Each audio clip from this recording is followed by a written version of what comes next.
What's up? Hey. Huh?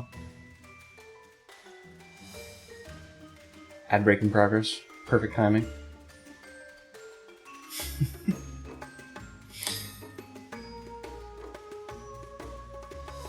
Thanks for looking for picking my favorite Wild Frost song. Alright. Alright, you lousy so-and-sos. Thank you. Fubar. Goodbye, Fubar, for now. Thank you, Fubar.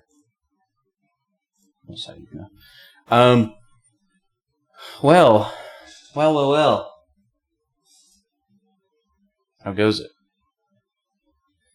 It has been a year. Indeed.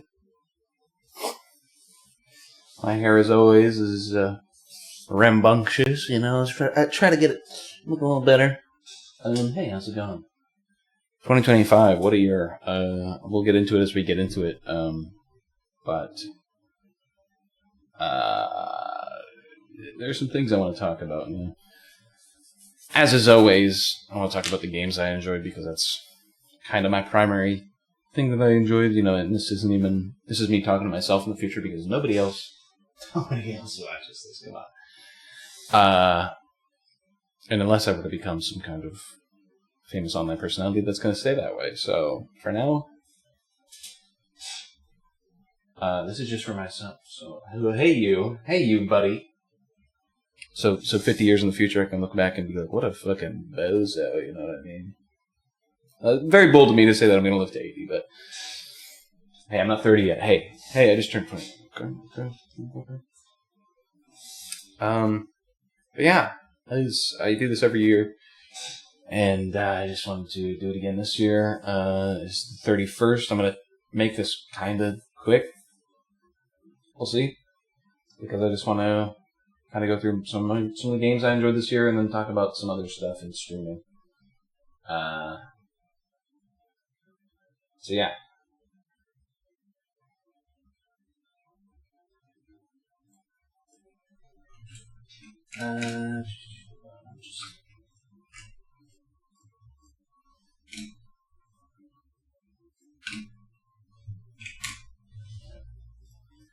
I'm just fixing the wrap-up stream 2025 sheet that I have, because I was making a Google sheet on it. Which this might talk about that. Actually, I'm gonna put that down in the future plans.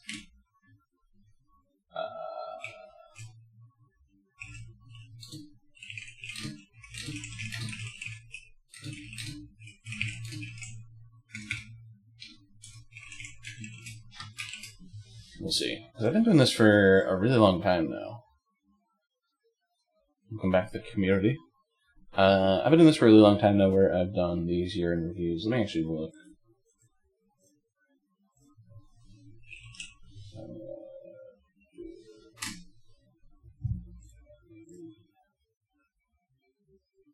2017, 2018, 2019, 2021. 2022, 2023.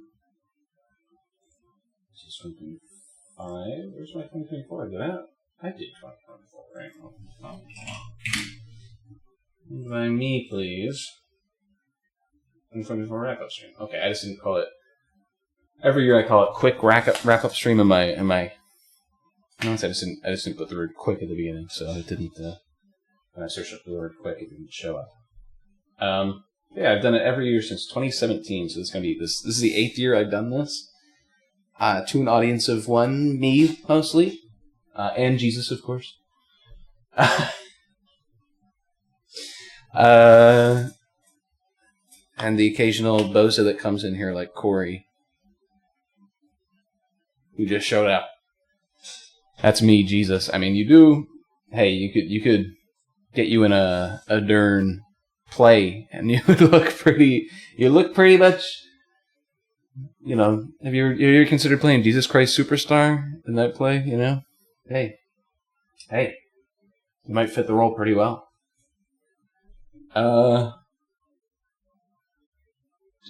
Take it from somebody who did have to play Jesus in a lot of the plays at my parents' church, because I had long hair at the time. which it's still unmanageable, but it's at least shorter now. Yeah, just take it from somebody who did have to play. You fit the part much better. you look like you got the flowing locks, Although you aren't very Middle Eastern, but I don't think that stops a lot of people from portraying Jesus Christ in a lot of different ways. Some people see him all different ways. Is all I can say. It's like the Santa thing, where it's like you go to different people's houses and Santa's like a different race, depending on what the race of the people at the house is. It's just a strange thing to think of to me. Not that because when I think of Jesus, I think of a very Middle Eastern man, and he does not look like the portrayals in any of the paintings or anything. He's white as hell in all those European paintings and that stuff. That's not who I think of, but that's the public perception. Anyway, what the fuck are we talking about? We got a near stream to go into, so let's swap over to this. Swap over to this. Hold on. So as is always, let me put on some music in the background. That's way too loud. Is that even coming through on stream though? Hold on.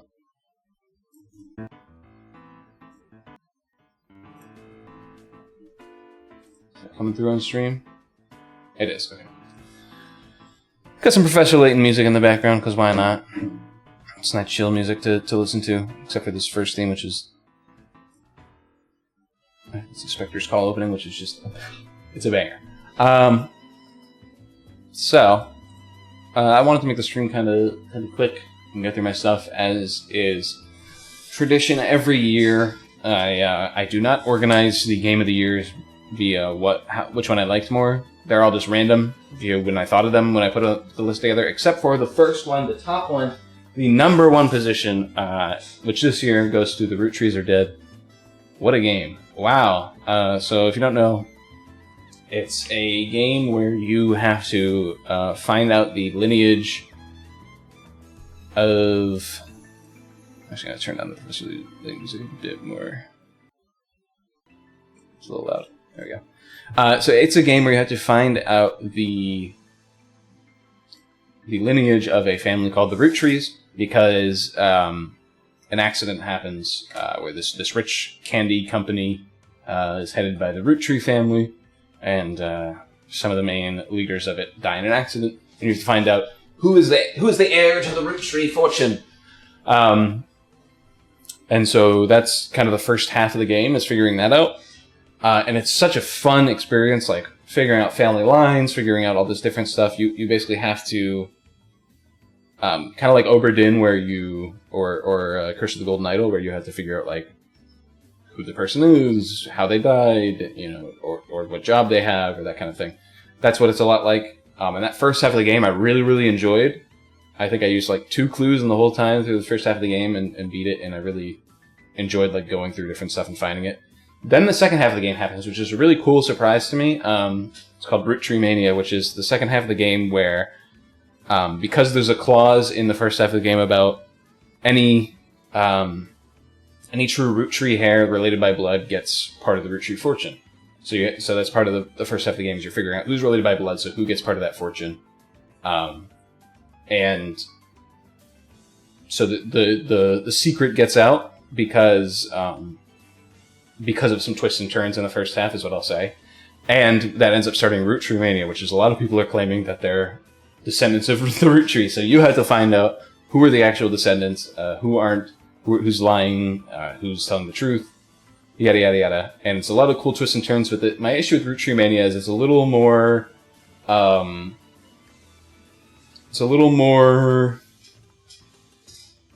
separated. The clues are a lot more leaps in logic in Root Tree Mania than they are, because you're figuring out these people that don't have as concrete history as these other people that you just did in the first half. So it's a little more confused. But I used a lot more hints in that second half, but I still really enjoyed the experience, and that's definitely my game of the year this year, because it was just, I love games that kind of have this like puzzle aspect to it. where you have to figure things out for yourself, and it doesn't just, even if it's a mystery game, it doesn't just drag you along. So yeah, that's why Roosters Are Dead are my favorite game of the year. So let's go through the rest of the list. And again, the rest of the list is in no certain order. It's just random. So the first one up on that list is Metroid Prime 4. Metroid Prime 4 has its issues. Metroid Prime 4 has its issues, but I did enjoy the game. I enjoyed playing it. I had a good time playing it. At the end of the day, it does have its issues. I did do a lot of the game. I didn't 100% it, so I don't know if it had some really annoying stuff. But a big reason why I didn't 100% it is because unlike previous Metroid games, it was kind of separated. It didn't really feel like a whole cohesive thing, if that makes sense, as compared to some of the other Prime entries. A lot of people said this is like unexpected and this is unprecedented, that a lot of this stuff happened in Metroid Prime 4, and in my opinion, no, it's not. I never played Prime 3, but I've watched Prime 3, and Prime 3 is like heading in the direction towards this game from Prime 1 that was like very... Prime 1, which is often considered the best by a lot of people, which is like very concrete and very solid. Prime 2, which is a little bit separated from that, but is also really good. Prime 2 is my favorite. And then Prime 3, which is like, it has a lot of that stuff where you're dealing with the Marines and that kind of stuff, and as the series has gone on, you know, them trying stuff with Other M and Federation Force and all that dog shit. This didn't come as a completely curveball to me of having these named characters and stuff, and in my opinion, they aren't that bad once you get into them a little bit. Myself bigger a little bit just because I realize there's a bunch of empty space here. But in my opinion, they aren't that bad once you get into the characters a little bit. The introduction for Miles is fucking horrendous. Whoever greenlit that is fucking stupid. And at the end of the day, I think the characters aren't needed. The story could have been told without them. But they were fine. It's whatever. The biggest issue is definitely the desert. The desert's fucking awful, horrendous. Whoever decided that is stupid. Why does my hair look like so fucking weird?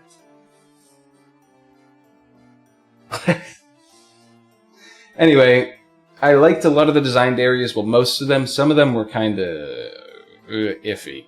They still looked beautiful. They still looked amazing, and you can tell Retro still has some je ne sais quoi cooking in the background, but they need to focus in for this next game and make like a really good experience, and I think they can if they do another Metroid Prime or whatever the hell Retro is supposed to have been working on for the past decade that we never saw anything of, that apparently presumably got canceled because we haven't seen anything on it. I still think Retro is a really good studio. It's just something's been happening with them for a while, and who knows. But I still enjoyed Metroid Prime 4. The gameplay itself, the bosses were a lot of fun. Just a lot of issues preventing me from like really loving it, which is unfortunate. But at the end of the day, it is what it is. Power Washing Sim 2 is a sequel to the original Power Washing Sim. I love the original Power Washing Sim. It's just like a chill, come home from school and play it for a couple hours. And the same thing with Power Washing Sim 2. Come home from work, play it for a few hours. Yeah, that's all really I have to say. It's if you like it, you like it. If you don't, you don't. It's a very that kind of experience. It's not something I can recommend to everyone. It's just if you like that aspect, you'll like it. It's not as complex as like a Viscera cleanup detail, but it's a lot of fun to me. I enjoyed it. Had a good time with it. The story stuff they try to do in both the first game and this game, I've never really liked, and yeah, same here. I just like cleaning stuff. Sorry, at the end of the day, that's it. The story stuff is kind of stupid, but it is what it is. I wasn't there for the story stuff. I was there for the cleaning, and there was a lot of cleaning that I enjoyed. Unlike in real life, am I right? Anyway, Dynasty Warriors Origins. I forgot this game came out this year. This was such a fun fucking game. Dynasty Warriors has been a series that I've been on and off for a while. It's been pretty ass recently. And also it's like one of those, you played one Dynasty Warriors, you played them all, but Dynasty Warriors Origins changed it up just ever so slightly to make it a little bit more complex. You know, a little bit more, like you actually have to try for things, and I really enjoyed that aspect of like actually having to try to do different things, and having a combat system that was just fun to play as well. It was just really fun to play that game, so I'm really glad with that. Next, Fantasy Life, I, the Girl Who Steals Time. I love the original Fantasy Life on the DS. I played it for so long. Fantasy Life, I didn't like it as much as the original, but I still really enjoyed it a lot. I don't know if I'll 100% it, but it just had a free DLC that released, so I might go back to it here in a little bit, but we'll see. I really enjoyed my time with it, and I could see myself playing it some more, trying to get all the jobs up to, like, super final tier, whatever it's called. I forget. But I don't know if I have more fond memories of the DS game, but I still really like this one a lot, and I'm glad they released the sequel finally. That isn't just the mobile game, which I really did not like. So anyway, yeah, Fantasy Life I enjoyed my time with it. I'll see if I go back to it. If I consider going back to a game, that means I liked it enough to think it's like really very good, quite good. Even though it's very much like a grind fest and that kind of stuff, I rather enjoyed it. Next, Elden Ring Night Rain. Wow, Elden Ring. You know, FromSoft saw how popular the seamless co-op mod was, and they said, let's just make that ourselves. Elden Ring Night Rain, really good game. I really like having a roguelike that's in the Souls style that's made by... I guess it wasn't technically made by the main team who did all the Souls stuff, but it's made by like one of their teams. So it has a lot of that quality control in it, and I think it's really good. I haven't played since the second week or whatever, the first or second week, because I played a lot during the first week with everyone, beat all the bosses almost, I think, and then I got sick, and by the time I came back, people weren't playing it anymore. People played it now and then, but I just haven't hopped back on, so I have been playing an Elden Ring seamless co-op game with people, though, so that's still going strong, but Elden Ring Night Rain was a lot of fun. I really liked learning how to, go through it and stuff, and I really like seeing like a lot of some of the previous series entries characters that they included, even though every time a Dark Souls 1 or 2 boss came up, it was like dead and didn't do anything. The series has definitely evolved and changed in such a significant way where, even having all these characters that you play as just being completely separate entities from what you played as in Dark Souls 1 and 2 feels so different. I feel like a lot of people might play those bosses in Elden Ring Night Rain and enjoy like beating their ass and be like, oh, Dark Souls 1 and 2, they're easy. And then they go back to them and then they realize it's a completely different ballpark because you aren't as skilled, not skilled as a player, but not as skilled as a character, basically. That makes sense. But then again, one of the things that I think about these days is like, if you were to play Elden Ring or Dark Souls 3 and then go back to like the first two, or Bloodborne even, would it be such an easy experience? I don't know. I can't say that because I started playing Dark Souls 1, so I don't know. But anyway, we're getting off a tangent here. We're getting off on a tangent here. Let me enunciate my words. Elden Ring Night Rain, very good game. Enjoyed it. Next, Dead Letter Department. Whoo! This one's a heater, boys! I really like this game. The atmosphere, the way, you type stuff in and that kind of stuff, how everything's handled. I don't know how to describe how much I like this game, but I really did. Especially because my job right now is filling out fuck-ass forms from people who send in really bad forms from like court documents and stuff, and like trying to find the information off of them. Having a game where you kind of do that, except in a little bit of a different form, but it's still kind of the same thing. I really enjoyed it, and also the atmosphere itself was awesome as a horror game. I really, really loved Dead Letter Department. This is definitely one of my hidden heaters of the year. My hidden heaters, hashtag hidden heaters. Yeah, no, I really love that game. I don't know. I liked it so much that I gave it a Steam review just singing its praises, which is something I do not do often at all. The only time I ever give Steam reviews is when, like, Steam says, leave a Steam review to get the next tier on your badge for the Christmas event or whatever, and then I'll leave, like, a Steam review. This is, like, one of the only times I've actually left a Steam review because I enjoyed the game so much, I'm like, I have to leave a Steam review for this. It was so good.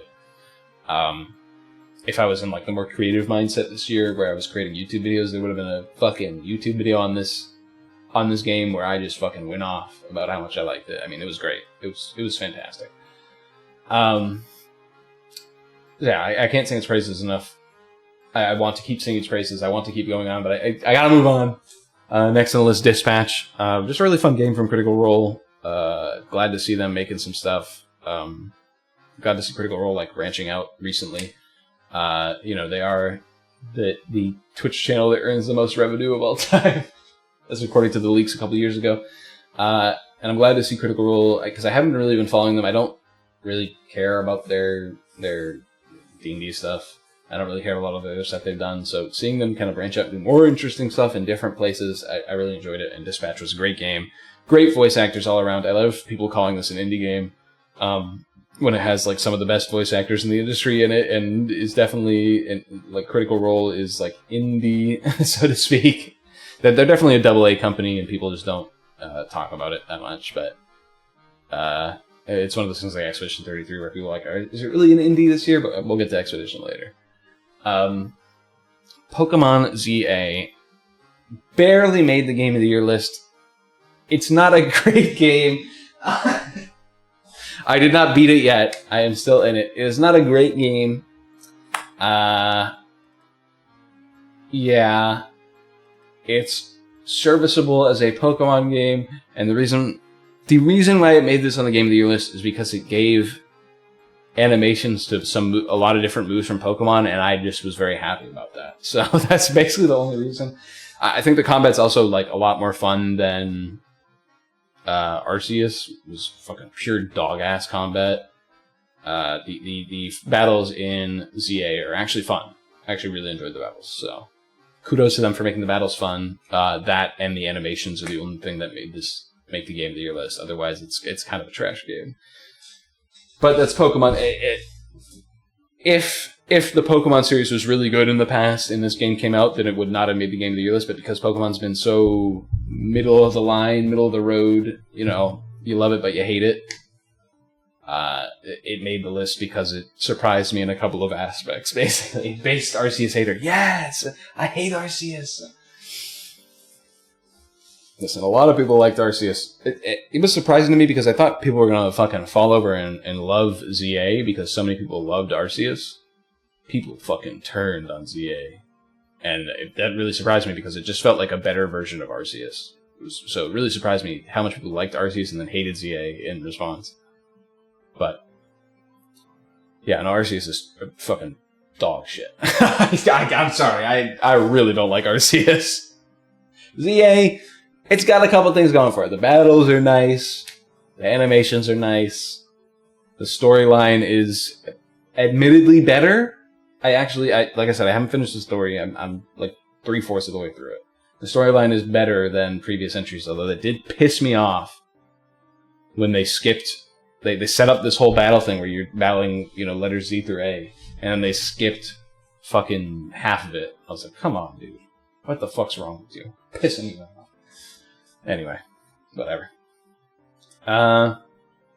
Next, Urban Myth Disillusion Center. Beautiful game. Beautiful pixel art game. Kind of overstays its welcome a little bit, but it was a really, really enjoyable indie game. I really like these kind of mysteries, even though it was not a mystery where you solve it for yourself. It's a mystery where you're along for the ride, more or less. But I really enjoyed the pixel art. It was beautiful. I'm excited to see what comes next from these devs. Because I really like the atmosphere of this game as well. It was really nice. So, we'll see what comes next from these devs.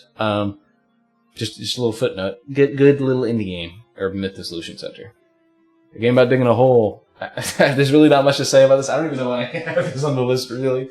It's a stupid game somebody made as like some kind of Unity or Unreal project or Godot maybe even, where they just made it, I'm assuming over a couple weeks, and just said, here you go, and released it, and then people were like, oh shit, we're having fun with it, and it gained traction, and a lot of people played it, and I played it as well, and I enjoyed it. It was fun. It's a fun little indie game. This is what I've said about half of this Game of the Year list so far. Moving on, the Executive Movie Industry Tycoon. Hey, did you ever long for the days? You ever miss the days of playing Game Dev Tycoon back in the days? Because, boy, we have a sequel for you, the Executive Movie Industry Tycoon. Not made by the same people, I don't think. But it's instead of game industry, it's movie industry. It's the same thing. And I love Game Dev Tycoon. Great game. The executive is the same thing, basically, just with the movie industry. So, no complaints there. Fun little game. When I did play it on release, actually, there's a complaint I have. I played it on release and it crashed. 3/4 ways through one of my runs, where I was doing really good, and the save went back to like way back, like earlier in the run, and I was like, oh, is there any way to get back? And apparently it was like a known issue, and they fixed it by now, but it happened to me, so unfortunate. But besides that, great game. Enjoyed it. Once Upon a Katamari, new Katamari game in the year 2025. Why is nobody talking about this? Because it's kind of just, It's a Katamari game. Katamari games are fun, but it's definitely my least favorite Katamari game. And I've played, well, I don't want to say all of them, most of them. For sure, most of them. Because I don't know, they've had some weird ones. But like all the like mainline ones I've played. And we love Katamari, still fucking beats the fuck out of every single other one. Katamari Damacy, close second. We love Katamari, though. Bam. And Once Upon a Katamari was still a good Katamari game. It was still fun, but it had a lot of stuff not going for it. Like, the music was good, but it wasn't great. You know what I mean? Like, it was good music. It was good music. It wasn't great.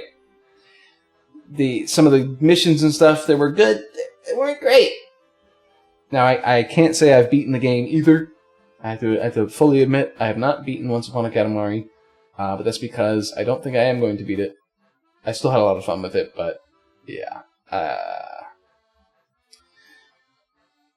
Maybe it would change at the end, but I don't think it would. I think it's going to be the same from what I experienced, and I had a good time with it.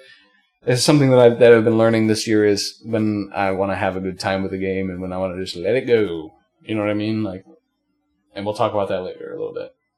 But anyway, last on this list, coming in hot right at the end, Abyssus. A bit sus. Wow, fun multiplayer game. I don't think I'm going to end up playing this game for a long time, but I haven't played a lot of multiplayer games with some of my friends this year. And this game seems to not have infinite progression, although it's still being updated, so we'll see. It's not like Deep Rock where the progression just feels like it goes on forever. But I've been having a lot of fun with it. It's a really nice movement boomer shooter, where it's roguelike and you go through co-op with other people. It's just been so much fun. I've really enjoyed playing it. I started playing it yesterday. With friends, and then I played it a lot today as well, and I've played it for 6 hours already, so yesterday and today, which isn't a lot, but it's something.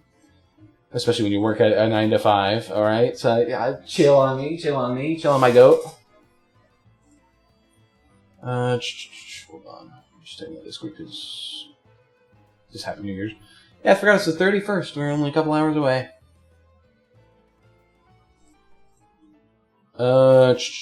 Alright, so that's the Game of the Years.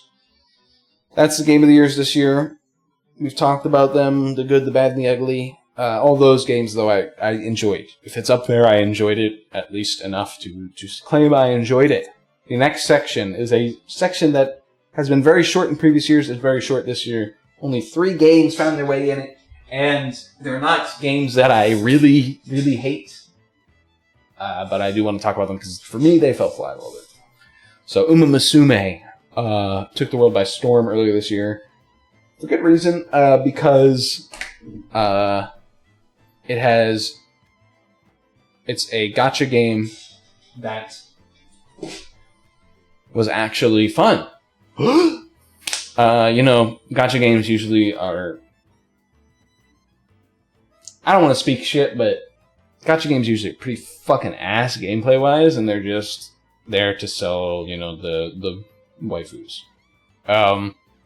Which definitely Uma Musume was there to do, despite the fact that they're schoolgirls, which is a little suspect. Definitely seen some suspect stuff online. But that's the point of the game, so it's like,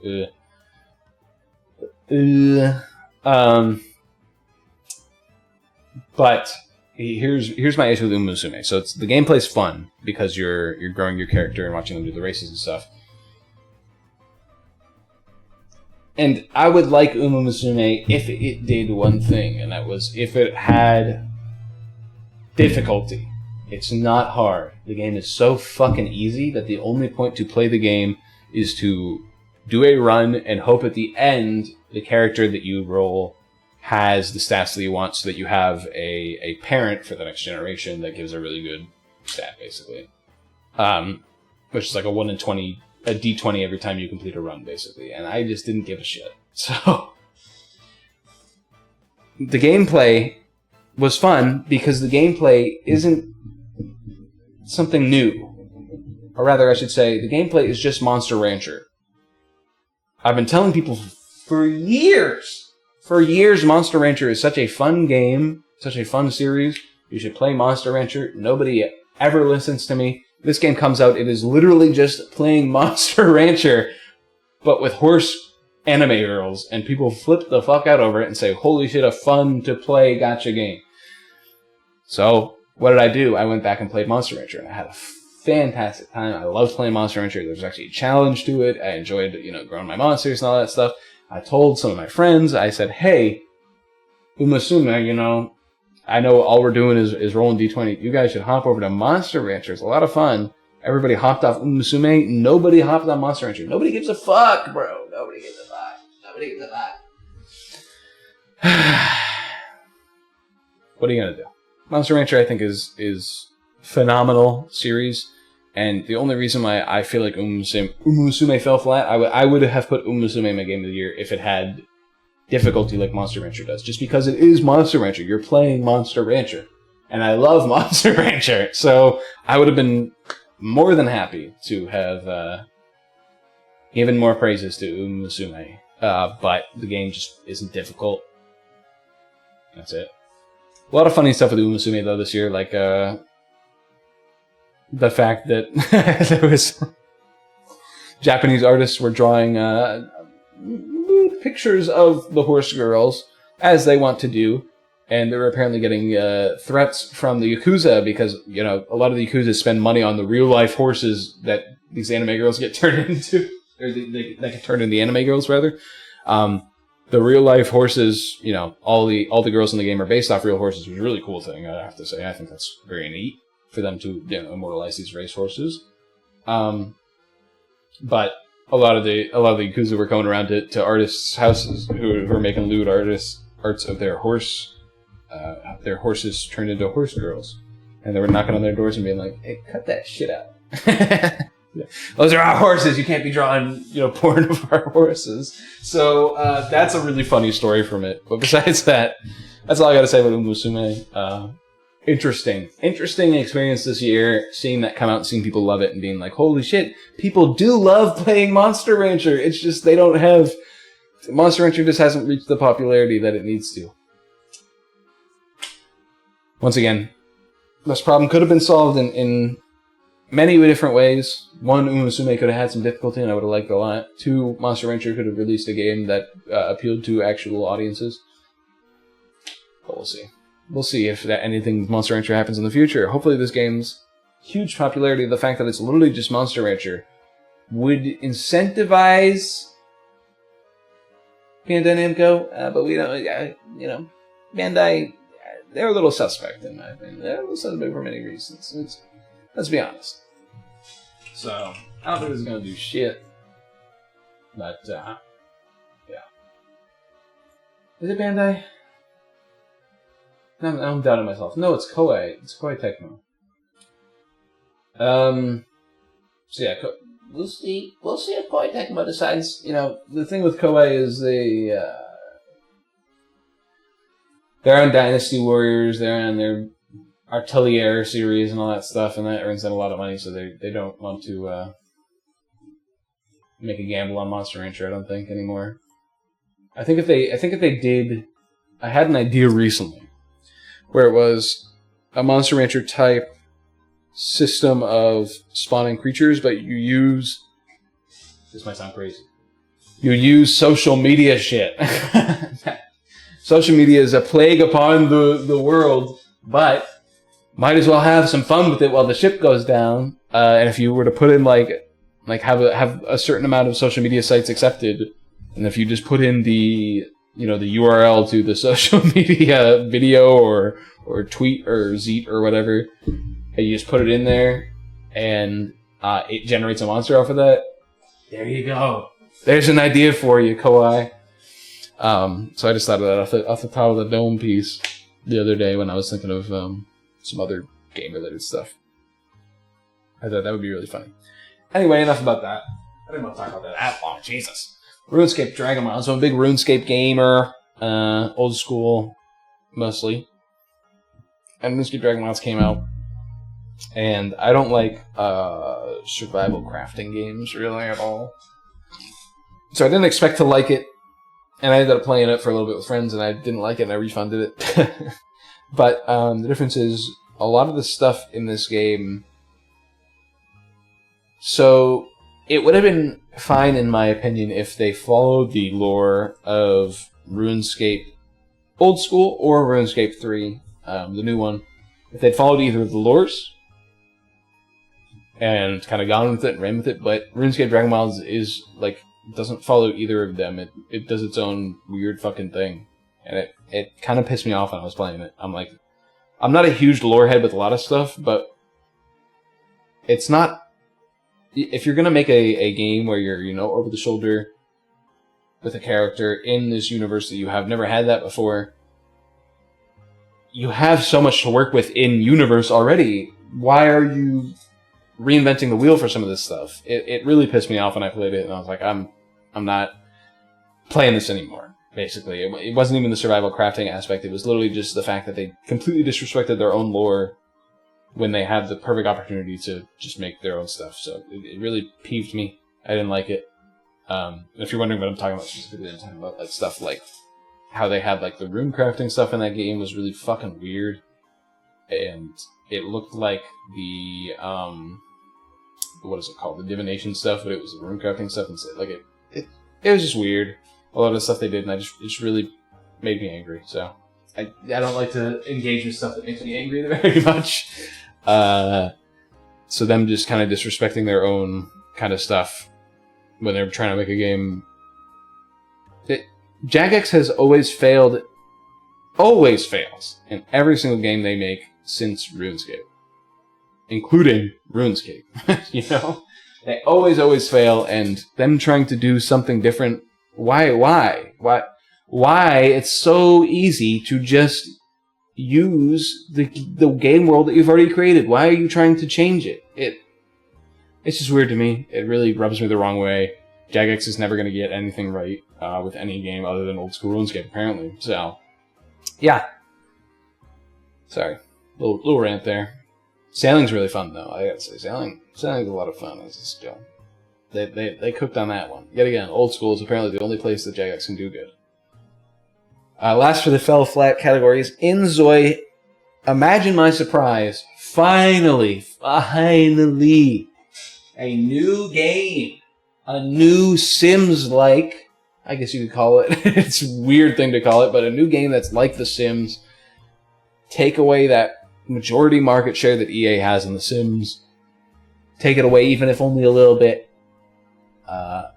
Give them something to compete with. Imagine my fucking shock and horror when it's an AI-infused mess.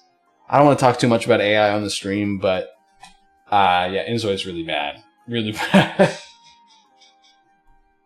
It is not... Oop. Hello? Hello? I become the blob. Okay. Yeah, Inzoi is not a great game. Not great at all. It's kind of dog ass. Paralyzed will revive the genre, the Sims-like genre. Paralyzed. You can kind of see what I... Paralyzed Studio. On Steam. Is it on early access? No. 4 months, May 25th. We might check that out next year. We'll see. It kind of looks good. It doesn't look bad. Hey. Like, I thought it was gonna... Risky flirt ascertaining trip develops a secret crush. That's... Alright. Alex, Massey, and team. I wish nothing more than success to Alex Massey and his team. See right there on my shoulder. Alex Massey and the team in the Parallel Studio. I wish nothing more than success for you guys. Please, for the love of Christ, just make it good. That's all I ask. Inzoi, it would be a whole different story if Enzo was good in an AI-riddled mess, but it's pure dog shit in an AI-riddled mess, so... See you later. So the next section is the need to play. I am going to go into this a bit more as we'll talk about it after I kind of go through this list a little quickly. I'm just talking about these games that I need to play next year. So first off, the Altis. The Altis is a game that I've only heard good things about besides one press release that was about them using an AI placement artwork early on in development and accidentally leaving it there in full release and then like patching it out with their own artwork. Which, funnily enough, the same thing that happened with the next thing on the list, Expedition 33. Both those games did the same thing. That's the only negative thing I've heard about either of these games, mostly. We'll talk about Expedition 33 in a second, but yeah, it's the only really negative thing I heard about it. Other than that, I've heard it's like a fantastic game, and I really need to play it. I own it, so I'm gonna play it next year. Same with Expedition 33. I'm holding back on saying more about it, but it's pretty much the exact same situation as the Alters for me, where I heard a lot of praise about it. I actually bought the game when it was the early praise was like starting like on release, like within the first 2 weeks. People were saying, "Wait a second, this is a sleeper hit." Had anyone talk about this? Yeah, I bought the game back then. I played through. That was back when I had my old PC because I have my new PC now. I played through it, and I played through the first 45 minutes, and I fucking bawled my eyes out. The fastest a game has ever made me cry is Expedition 33, and then it crashed and wouldn't let me go past the tutorial area. So I haven't played it past that. I want to play it this year. Now that I have my new PC as well, I want to play it and actually have fun with it. Next, Dragon Quest 1, 2, and 3 2D 3D remakes. 2D 3D remakes. I have had the 3 remake for a bit, but So, if you don't know, 3 starts off with a... It starts off with a, like, personality quiz, kinda, and then gives that personality to your character that you play. And it kind of called me out. It pissed me off, so I ended up not playing it. The personality quiz hit me with the, "This is what you are," and I said, "Fuck you, game!" And I played it for, like, a couple more hours and stopped playing it. So I really enjoyed 1 and 2 in the past, and so I'm like, maybe I should play the remakes of them. 3 I've never actually played through before, so that was part of the reason why I was like, maybe I should play it, but we'll see. We'll see what ends up happening with that. They're definitely on the need to play list one day in the future. Hey. Next thing I want to talk about is Blueprints. So Blueprints came out right when I got my job, and I ended up playing it way too much early on when I got my job, and I said, I gotta stop playing this game, because if I keep playing this game, I'm not gonna get any sleep. I'm going to not be able to work, because I just got my job. So because unfortunate timing for Blueprints, I ended up not playing it. I've heard nothing but fantastic praise for the game, and I love games with puzzles that you have to figure out and stuff. So, I'm glad 1 got popular. I'm surprised 1 got popular, because usually they don't. Like, usually games where you have to figure stuff out, like, people talk about Oberdin very reverently, but not a lot of people have played it. You know what I mean? Like, nobody even talks about Golden Idol or The Root Trees Are Dead, which is my game of the year. Nobody talks about those, despite those all being kind of games where you have to, figure out the answers to stuff. So, Blueprints, I know, is quite different. You're actually exploring into... I mean, I know because I played a bit of it. But I also know there's a lot more than what I dug into, and I know that I am going to be excited to finally dig into it eventually. It's definitely one of those games that I am leaving on the back burner for, where I really want to have time to enjoy myself and dig through the game. So, we'll see. Pirate Yakuza in Hawaii, I've done so fucking dirty. How many times have I been supposed to be playing this game this year? I need to play it. I love the Yakuza series. And this game looks like it kind of takes the Yakuza series combat in a not completely different direction, but like a more nuanced direction, more towards, your Ninja Gaidens and your Devil May Cries, away from Yakuza, where it was kind of more. I guess Yakuza's always been a bit like it, but it's been kind of grounded, literally. And in Pirate Yakuza, you can go in the air. So it's something that I know I'll enjoy if I actually can stick my teeth into it, but I've done it a little dirty this year, just to say the least. Windswept is a game that I've recently heard about from a friend of mine, and I got during the winter sale. It is a Donkey Kong Country-esque platformer. So I'll probably end up playing that sometime next year, having a good time with it by myself. Hell is Us is a game where I heard nothing about it until people were making their Game of the Year's list, and, game journalists and studios and just people I know were putting this game on their list, and I was like, I've never heard of this before. And it wasn't like their number one spot or anything. That was taken up either by Expedition 33 or Hollow Knight Silksong on everyone's fucking list this year. Hell is Us. I kept seeing it show up in the bottom of people's favorite games of the year list. And I'm like, what is this game? Turns out it's a game where you have to figure stuff out for yourself. It's a game with Souls-like combat, but also there's stuff going on in the background that you have to figure out using your own notes that you write and that kind of stuff. And I was like, what the fuck? Why have I not heard of this? So, yeah, that game will be played next year for sure. Once again, right up my alley, and unlike Blueprints, where I feel like I need to have time to sink my teeth into it, I feel like this will be a good one where I can just enjoy it. You know what I mean?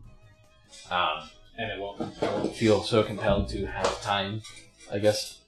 Look Outside's another one of those games that I didn't hear about until the end of the year, and then people suddenly started talking about it, and we're like, this is really good. Principle of which Jerma, we talked about, I think he said it was his favorite game of the year. And I looked up some stuff on it, and I was like, this is pretty good. So I bought it during the winter sale as well, so I'll probably play it next year.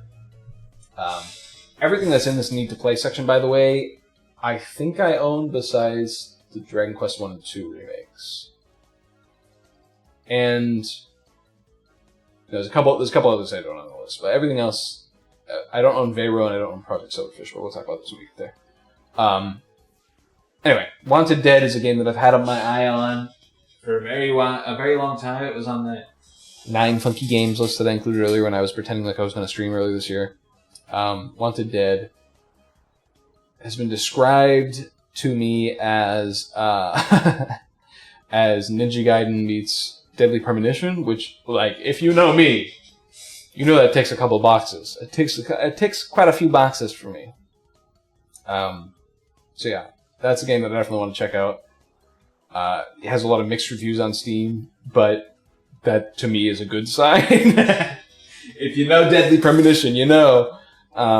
Anyway, Ninja Gaiden 2 Black. I bought the game on release. I've never actually played a Ninja Gaiden game before, despite the fact how many times I've mentioned Ninja Gaiden and liking Ninja Gaiden and stuff like that. I've never actually played one before. Yeah, I'm a poser. No, but I like games like that where you have to learn the combat and master it sometimes. Kingdom Hearts 2 is one of my favorite games, and people act like that isn't one of them. A lot of people call them character action games.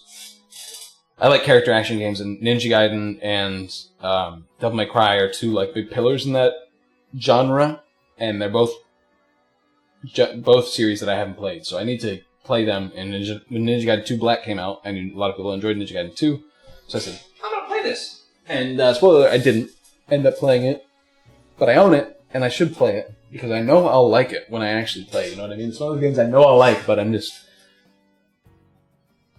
lazy. Everhood 2.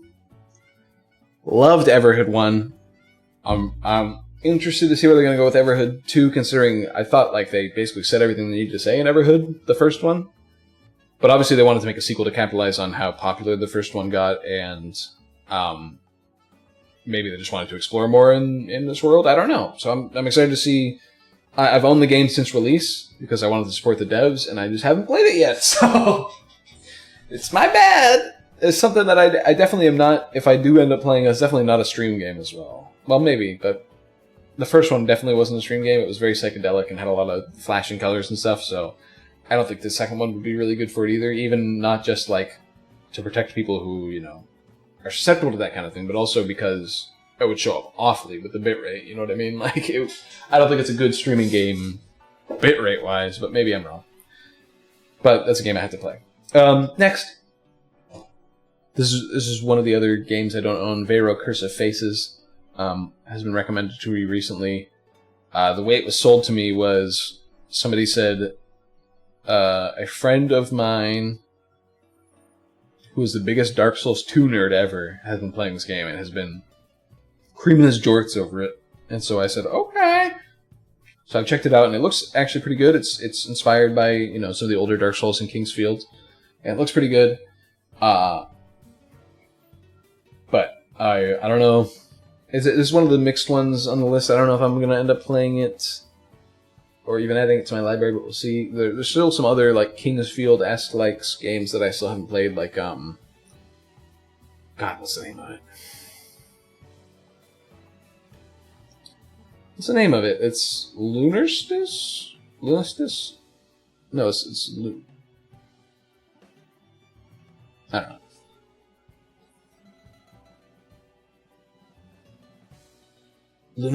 don't know. I'm confusing myself, all these game names. Anyway. Yeah, it's that genre I need to delve more into a little bit, because a lot of those indie games that are like that, you know, Kingsfield Souls-likes, are coming out, and they're pretty good. So I need to play some of them more. And that's one of them that looked interesting to me. Like, has come out this year. Next, Project Silverfish. This is a very late edition as well. Something I had just recently found out about the other day. It's a very interesting looking immersive sim open world game, which might make people sick, but it looks really good. It's an indie game, has a really nice style, and all the characters are furries. But part of the reason why I really enjoyed it after looking on the Steam page was, so the characters are all furries, but the explanation on the Steam page is like, well, they're like anthropomorphic furries. And the explanation in the Steam page is like, the anthropurge has happened, humanity has died.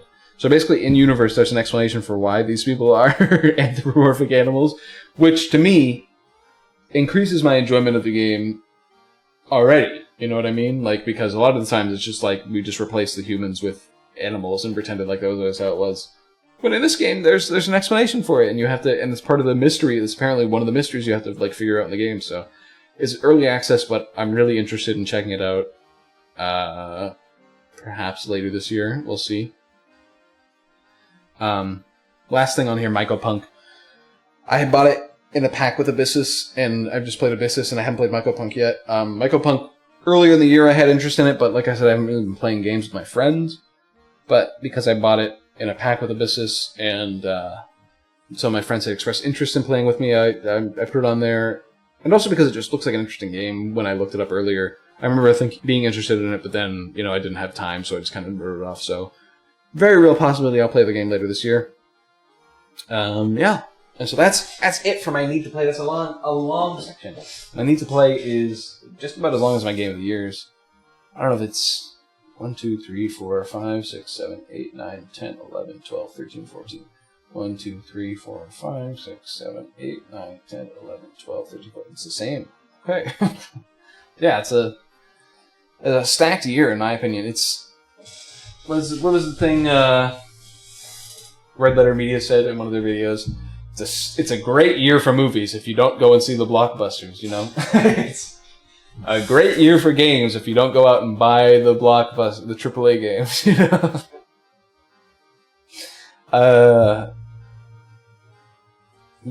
What like AAA games even released this year? I'm trying to think. I don't even know. The only thing I can think of is, which isn't a AAA game, but it's that one game that uses an extraction shooter that uses AI and people are liking a lot. Arc Raiders, yeah. Ugh. Prime 4 is kind of AA. Yeah, I know. That fits into the. It's a great game. It's a great year if you don't play the AAAs. Prime 4 is in that inclusion because Prime 4 was like I said, even though I enjoyed playing it, bit of a disappointment. But great year if you didn't play AAAs, more or less. Same with ZA, which I mentioned earlier. Night Rain was good. I'd call that a AAA studio at this point. Even at previous points, I'd call it. Well, maybe I'd call them AA from previously, but they're definitely AAA now. I'm trying to think what else. Yeah.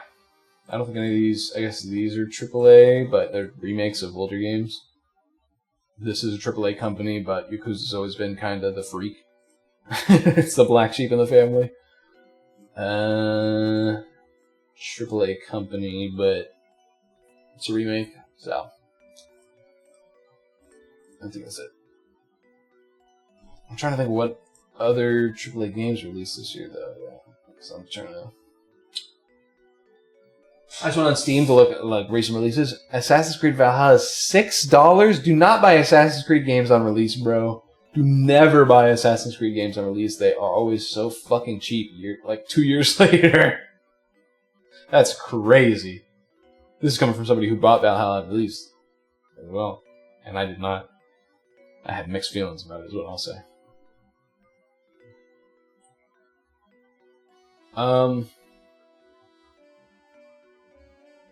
It always pisses me off because I have a Steam Deck, so Steam recommends me like the top played on Steam decks. It's always fucking Vampire Survivors and Mega Bonk, bro. I don't want to play a game where I do nothing. Come on, like I already play RuneScape, okay? Like I don't need another game where I do nothing. Alright. Cheap viewers, yes! Invulnerable Paraffin. Thank you. Thank you for the cheap viewers, dude.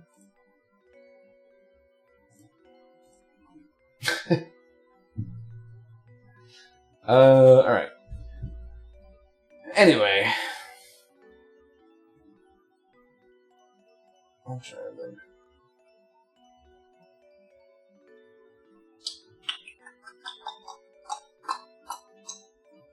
Yeah, I don't know. Battlefield 6 released this year, right? I don't know, other than that, I don't know. Ad break. I guess that's fine. Because we're about to get into the next section. Caution, what the fuck? Sudarelli's developers' accounts have been compromised. Stay away from the Discord and Twitter, especially. The account Britzler on Discord, previous server for Sudo and related things, Midnight Sunlight, has been taken over by a hacker, as well as the Twitter and possibly other things. Please be careful. Do not download or click on any suspicious links from them, and please report the account if you see it. Verify your friends' identities if something seems even slightly obvious. They could be compromised as well. It seems they have also been attempting to post to Twitter, however the attempts have been getting quickly auto-removed. The developer account here on Steam has also been compromised. What the fuck? Should be secured now, and Valve has been alerted. Oh, so they got into their... Borderlands 4 came out.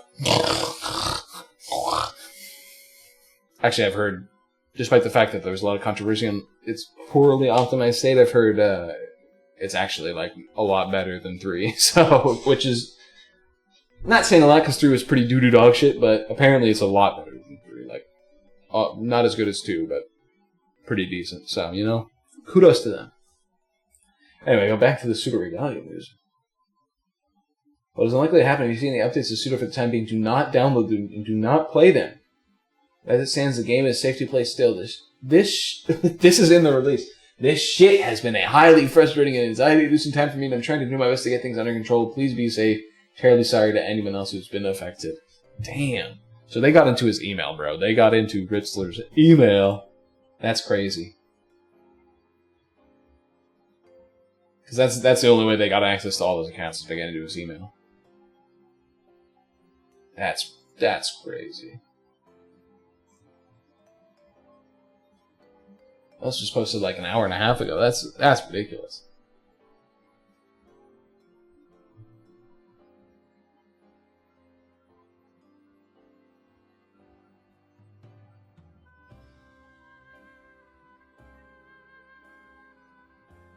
The Professor Layton music is lulling me, bro. God, what a good series. When's that new game coming out? Hold on. While we're waiting. Professor Layton, City of Steam, isn't that what it's called? The New World of Steam. Oh, shit. It's the 8th main game of the Professor Layton series. It is? Hold on. Original trilogy, yeah. Prequel. Spin-off. Crossover. That's really considered a main game? Really? I thought this was a spin-off. I should probably play that one of these days then. Dude, look at the timeline.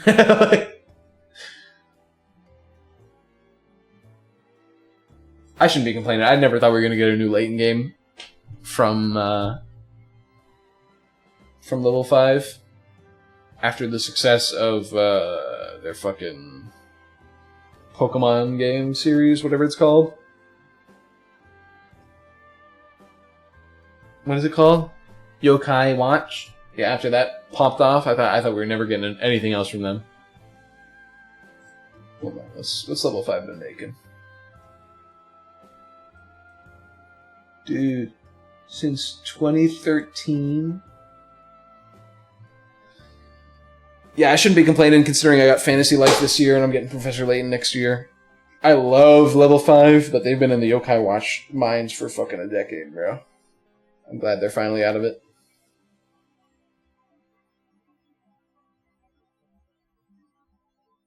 I forgot that Inazuma 11? Isn't that... That's the... Okay, that's a soccer game, that was like. So they're just releasing like new entries into all their older series, huh? New Ni no Kuni coming our way. Could be popping off for that. Deca Police. Anime adaptation. Dude. 5. What a cool company. Dark Cloud and Dark Chronicle to start off. Like, that's fucking insane, dude. Heaters from the start.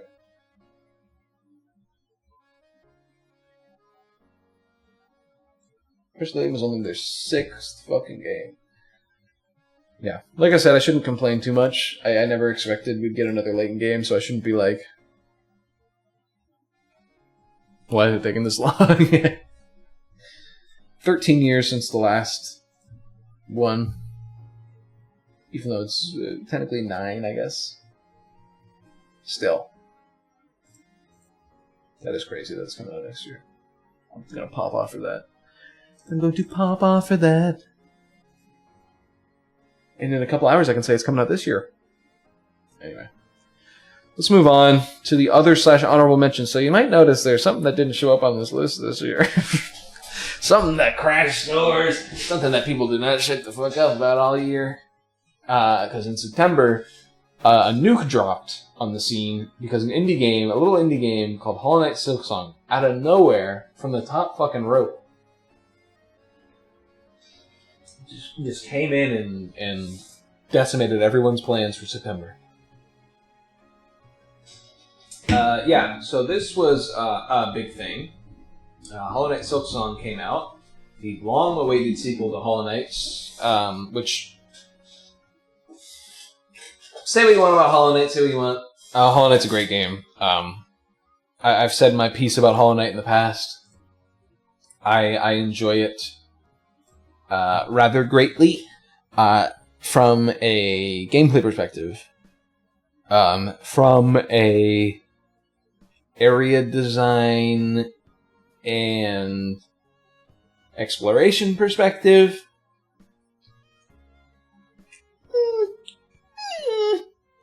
Hollow Knight had some things to work on. And from what I heard, Hollow Knight Silksong actually improved on those things. So, kudos. But here's the thing. I don't really care. I'm so brave to say you don't care about a video game, but the game came out and I was like, cool. I'm glad it finally came out because people have been talking about it for years. I'm glad it finally came out, you know, but I don't care. I like Metroidvanias a lot. Hollow Knight, I think, was a really fun game to play, but not a really great Metroidvania. And the fact that it's now become like the face of Metroidvanias, way outselling, you know, any Metroid or Castlevania game, which is crazy to me. It's kind of funny. But I don't really have much to say on Silksong because I'm not really interested. I don't know if I'll play it. People talk about it like it's a transformative experience when every time I've seen gameplay it just looks like Hollow Knight 1 but harder, which is good because Hollow Knight 1 was very easy in my opinion. Besides like the really end game like White Palace stuff, but everything else was like pretty easy.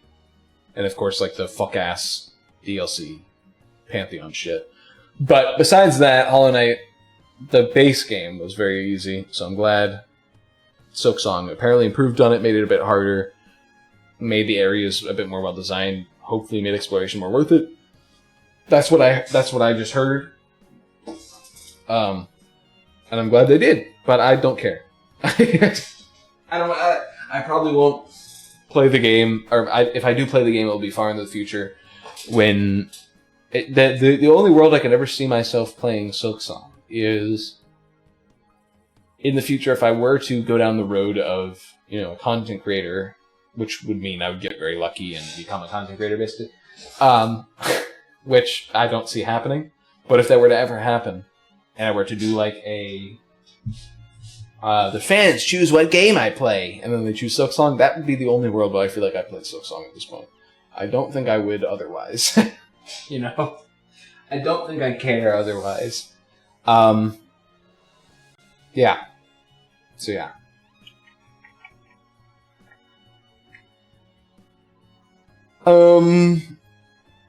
So, after we've talked about games, I forgot we had Silksong to talk about that.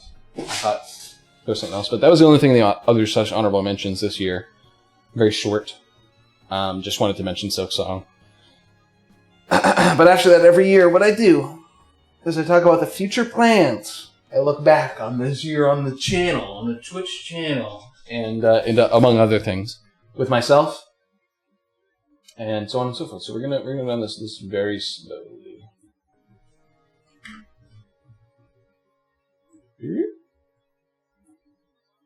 So, first lay music over. Yeah, just ended. Okay, let's start it back from the beginning. Good sir. Because we got some stuff to talk about. I'm here. Alright, so 2025 as a turnaround. So for me, hold on, let me stand up. Hey! Look at this guy. He's rounding out. What the hell?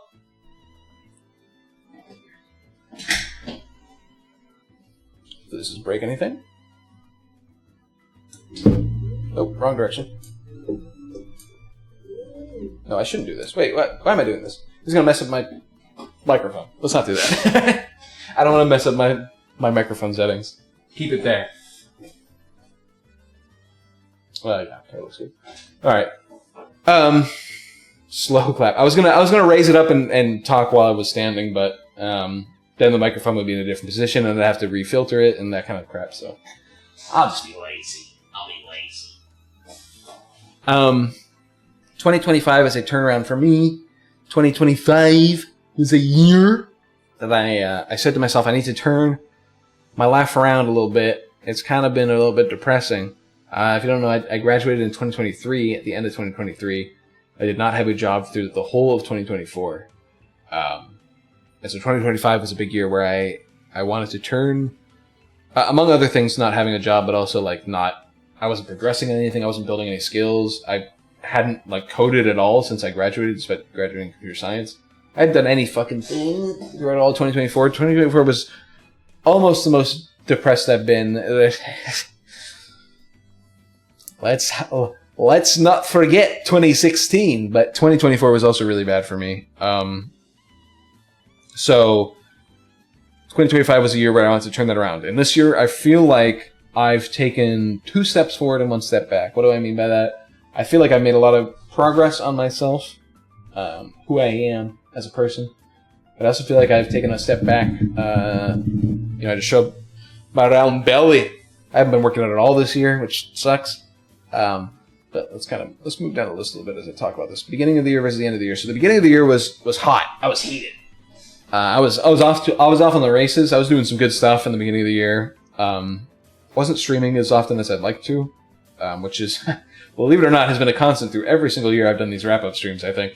And towards the end of the year, things slowed down a bit. Where I was definitely a lot more inward, and the end of this year, for the first time in my life, I've been feeling really, really frustrated at the end of this year, which, in my opinion, is a good thing. Or at least a better thing than what I was feeling last year, which was just despondent. This year I was very frustrated at the end of the year, which is good. It's in a way, it's good. You know what I mean? I'm making progress as a person because I'm so frustrated at myself for not doing things, which before I've basically lived life prior just kind of going by the motions, going through stuff, letting life be as it may as I kind of make my way through. And this year was the first year I feel like I really looked at myself and said, what do I want to do? How do I want to change the world? You know, that kind of thing. And I came out frustrated, which, yet again, good thing, in my opinion, for right now. It's good that I'm frustrated at the moment because it means that I'm working towards my goals in a certain aspect. But this is the first time I've ever felt frustration on such a great level. I feel genuinely frustrated at myself, at how I've acted for so long and that kind of thing, and it's good for me, I think. It's good for me to feel frustrated for once in my life. Because I've never felt this way. I'm very laissez-faire. I lived life very, very chill, and this is the first year where I've looked, sometimes I've looked in the mirror and said, what the hell am I doing? So, good. It's a very good thing. It's good progress, in my opinion. But we'll talk about that a little bit later as well. Getting a job in April. So, in March, I made a big deal about streaming.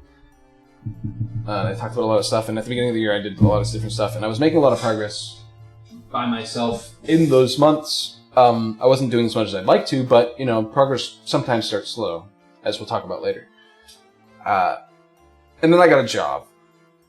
And working at some place from 8 to 4:30 every day, basically 9 hours a day, plus a little bit, like 9.5 hours, 10 hours almost, depending on traffic and that kind of stuff. It's really demoralizing getting other stuff done. And the first few months of me actually working a job in an office, out of my field and everything like that, like the first couple of months was just me trying to figure out how I can have energy at the end of the day. How I can come home from work and have energy to do anything, like play a game or watch a movie, let alone like work on myself. So for the first couple of months, I've never had a job where I've had to be on the clock at a certain time, at an office, a real life location with other people and stuff like that, and answering phones for some of those hours and that kind of thing. So it was a very big change for me, and a couple months where I had to adjust. Unfortunately, I just had to adjust, and it sucks because during that whole time I was doing nothing else, basically. I was just adjusting to my job, and that was basically it. And that really, really sucks, and I really don't like my job. Not that it's a job for the state of Florida, which means it has really good benefits. I've had a couple medical issues this year, which we'll talk about. It has really good benefits. And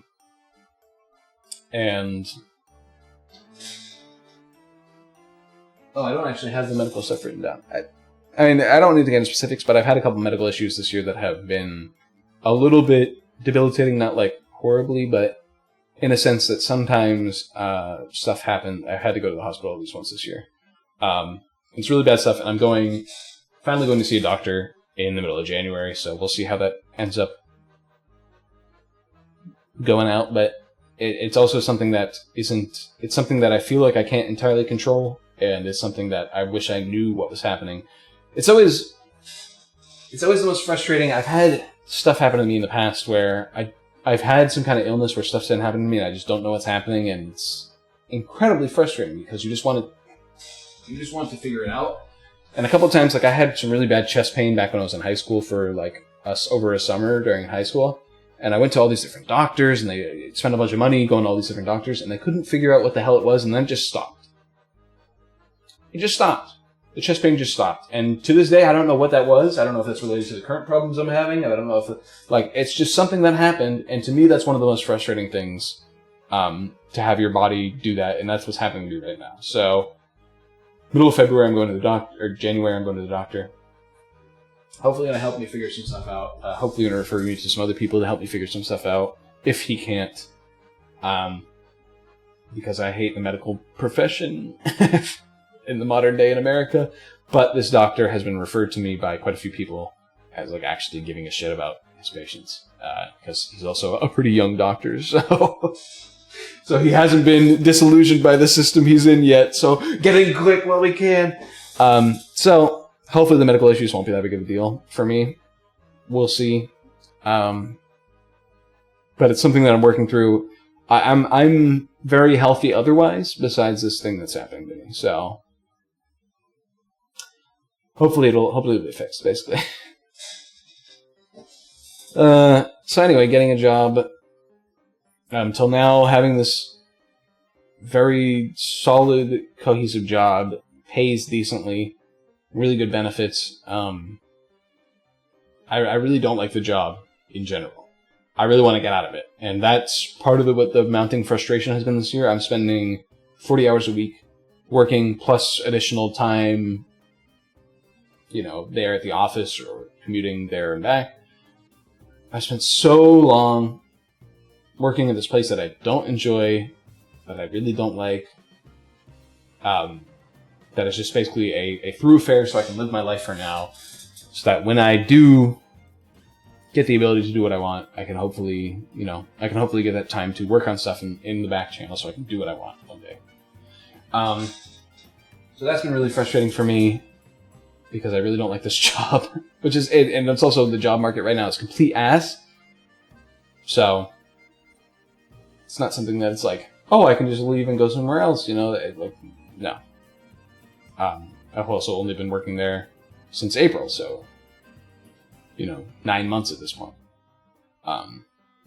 So I don't really have an option to leave at this point, I do have an option for a possible promotion that's coming up that would be in my field, so that could be something that could happen, but we'll see. It's one of those things where I've been told about it. I've been told it's related to my field, even though it's not actually something that I know. It's Microsoft Access, which is like database stuff, and I don't know anything about it. But I've been told that that's a job that they're going to be opening up in January, and it pays more, so I may transfer over to something that I do like a little bit more, or I might hate it even more than I just on my current thing, because my current thing isn't hard. It's, just not something I want to do. So I've been struggling with myself, work on these creative projects, and I've been having issues with it. And we'll get into it later. There is a place further down the list where I will talk about it a little bit more. But first we need to talk about streaming, because like I said, I mentioned streaming earlier this year. And I'll just look down here and see this comment that I have written here, which says, other direction.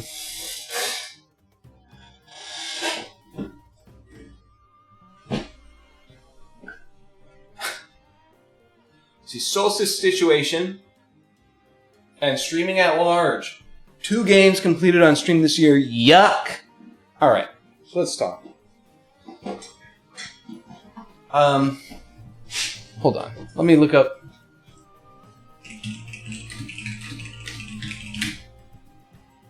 Twitch Recap 2025.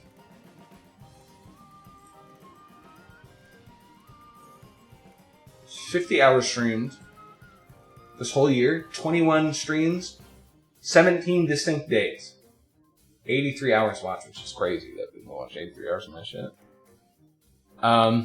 Avowed is my top game, which is crazy due to multiple reasons.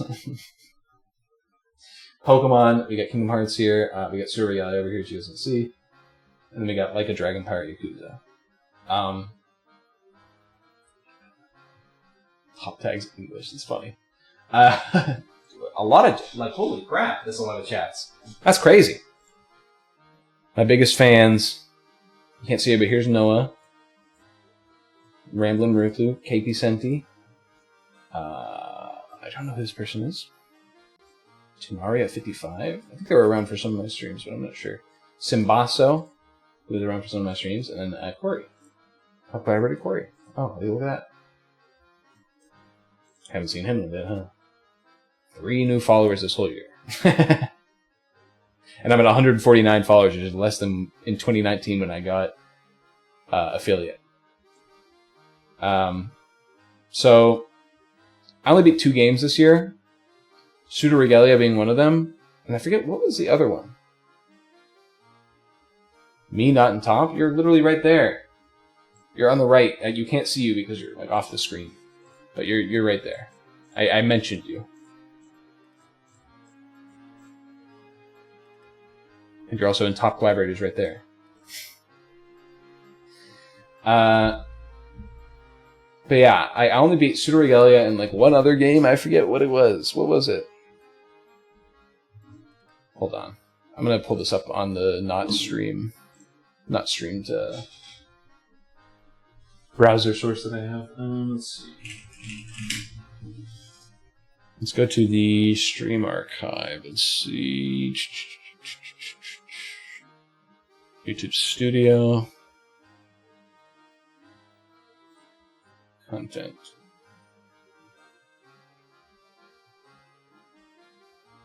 Avowed. Tainted Grail. Pseudo Regalia. So I say 2 games completed on stream, but the only one I see is Pseudo Regalia. Did I even do that this year? I did it in January. Did I do it in January? Wait a second, I only have 1 part. Part 1, January 12th. Part 2, finale, January 3rd. Okay. So yeah, we did stream Pseudo Regalia this year. And obviously it was on the thing. Duh. So everything else I played bit of Avowed. 3 streams of Avowed, I think. One of which is not on the YouTube because that was the one where I tried to play it again. Like a Dragon Pirate Yakuza in Hawaii, I played for a single stream.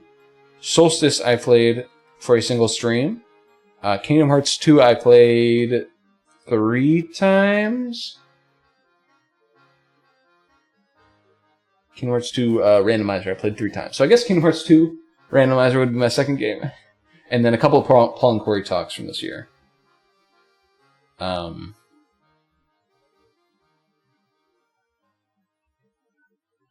had copyright? My channel update?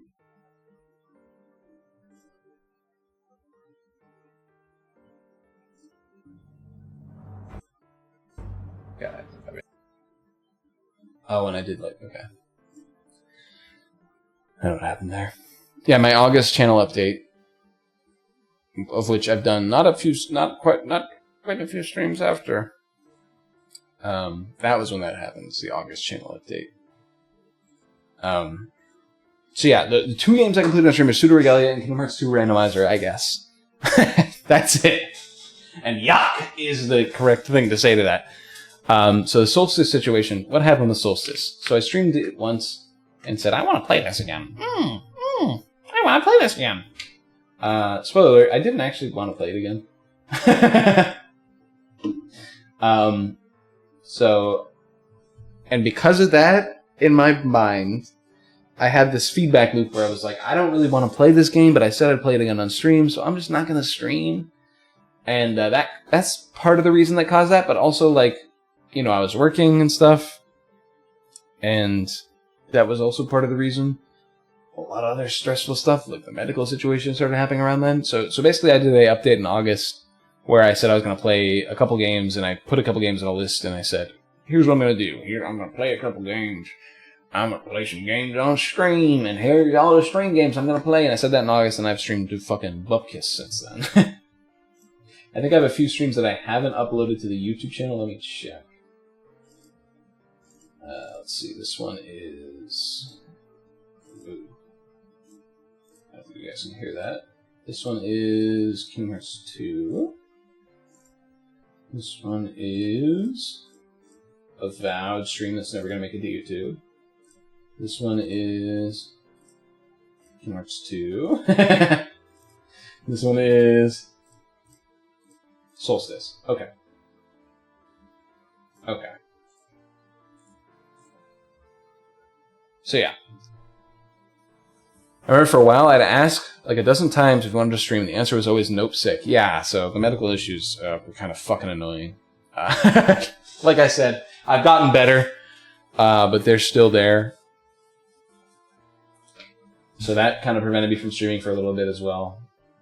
It was just a confluence of things that led to me not playing those 9 wacky games that I listed, if you remember. I had like a thing with them, which I don't know where it is anymore.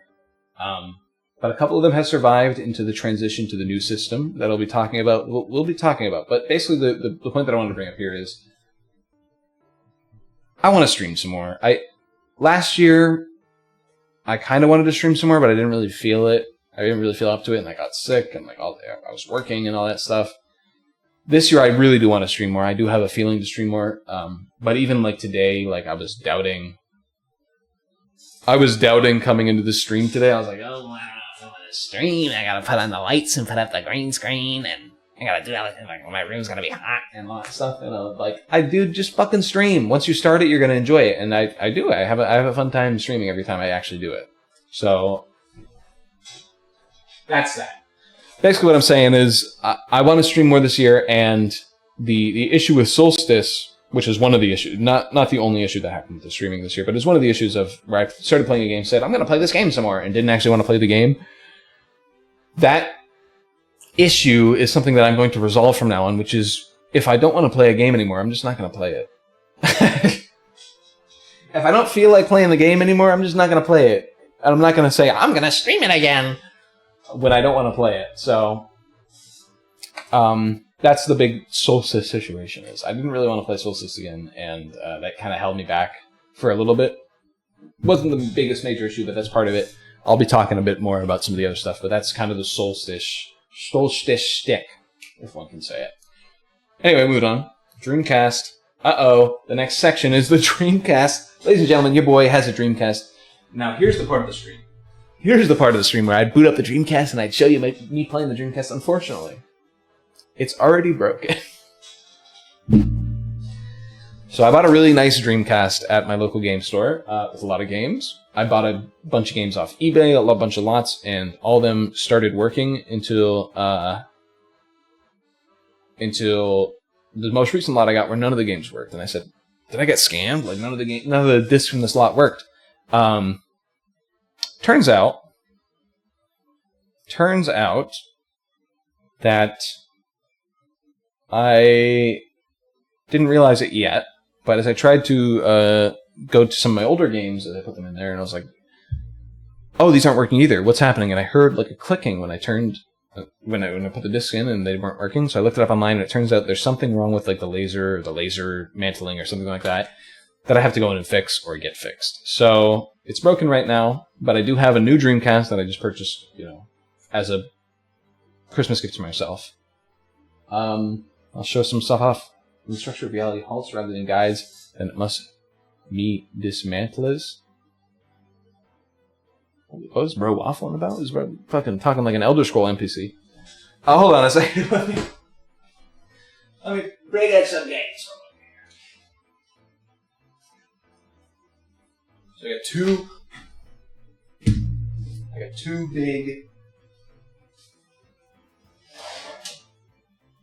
big piles of games. A good portion of these, like I said, I bought these in lots. A good portion of these are like sports games. I referred to a Tennis Hero, which is apparently a very good game. But I'm not going to talk about those at length yet, because one day I do want to do just a shotgun stream where I stream some of the sports games.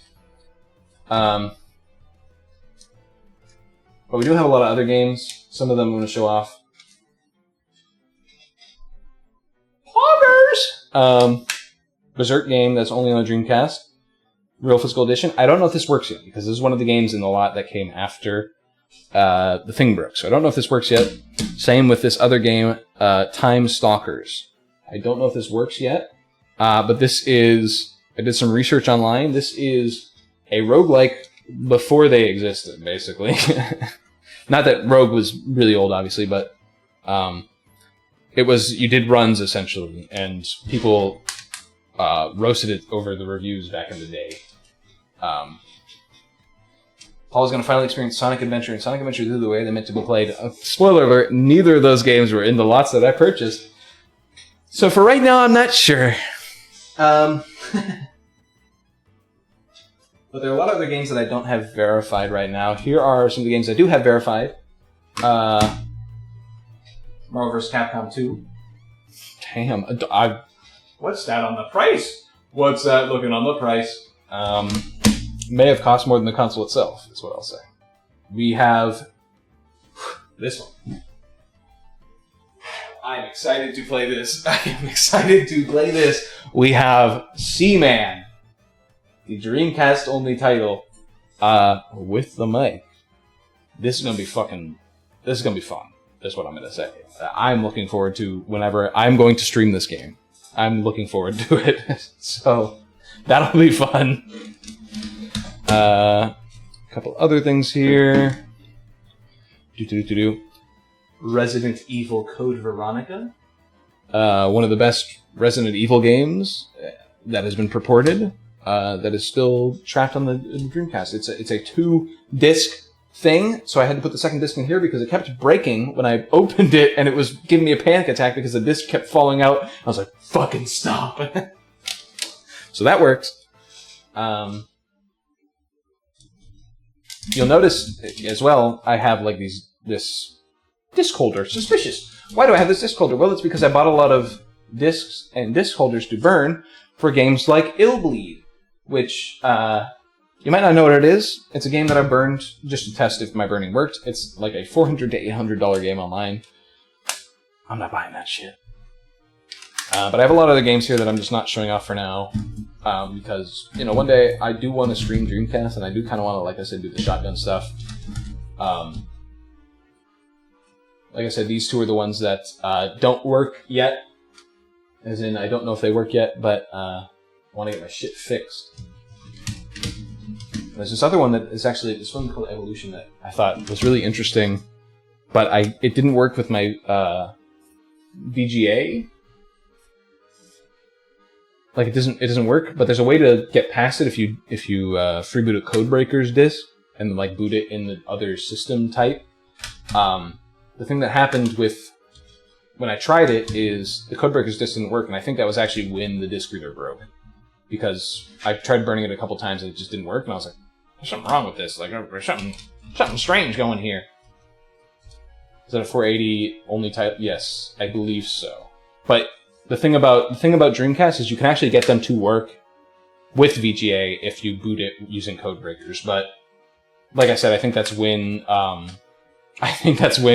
the disk reader broke, was when that was happening, because it wasn't working anymore. And I was like, that's weird. And then a couple days later, the new lot came in and none of them were working. And I was like, what the heck? And then I realized my old discs weren't working. I was like, oh shit, this is broken. So I got to get that fixed. Either I'm going to try to go look into it and try to fix it myself. We'll see how successful I do, and if not, I'll bring it back to the shop I bought it from and hope to repair it.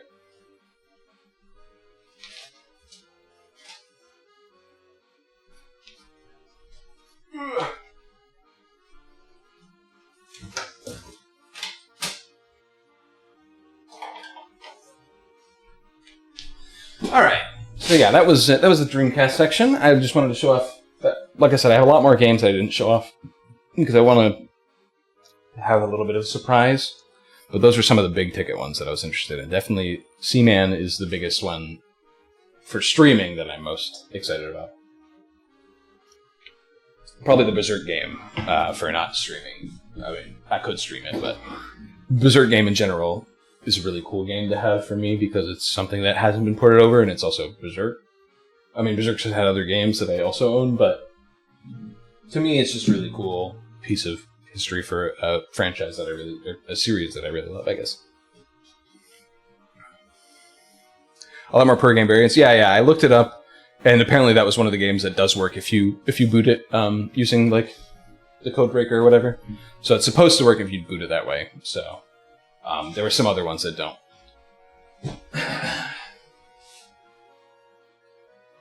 But yeah, that's the Dreamcast section. I had a couple issues with the VMUs. Well, I'll talk about that though whenever I do a Dreamcast stream. The VMU, a lot of funny stuff happened with the VMUs, is what I'll say. So, anyway, next we have book mode. Now I gotta go grab some more shit. I forgot to grab this. I said to myself, so I've been reading books again this year. I haven't been reading books for a while, but this year I started reading books again. So give me one moment while I go grab the books that I've read since, like, I want to say around August. I've been reading since then. I read quite a few books, so let me go grab them.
I could have sworn I read more this year, but maybe not.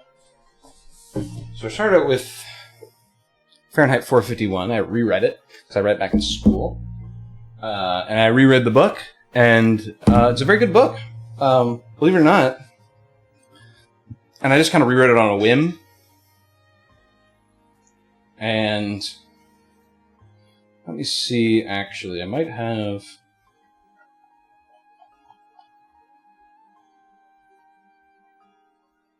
I made a note when I was reading through it. Let's see. There's a really funny quote. A really funny quote from Fahrenheit 451 that I really liked. Let's see if I can find it. Actually, let me search it up.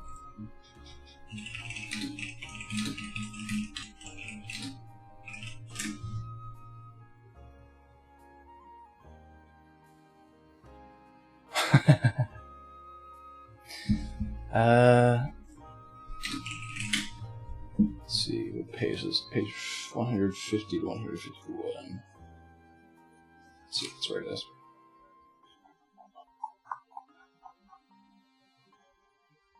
No, this is not where it is. It was way earlier in the story. Alright, but here's the quote in full.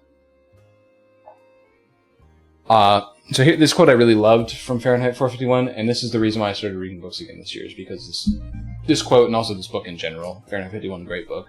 If you've never read it, it's in the same vein as 1984 and other Ray Bradbury stuff. Ray Bradbury and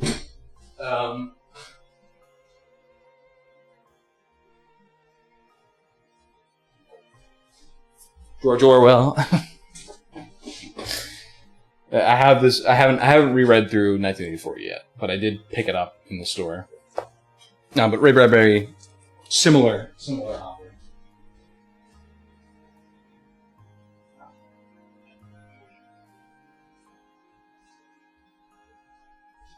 Anyway, I've been stalling too long. Here's the quote that made me maybe laugh while I was reading it and like really made me go, "This is a great quote. I like it," and that made me want to read more books this year. So this was, "Stuff your eyes with wonder. Live as if you dropped in 10 seconds. See the world is more fantastic than any dream made or paid for in factories. Ask no guarantees. Ask for no security. There never was such an animal. And if there were, it would be related to the great sloth which hangs upside down in a tree all day, every day, sleeping its life away. To hell with that. Shake the tree and knock the great sloth down on his ass." What a quote. Phenomenal quote.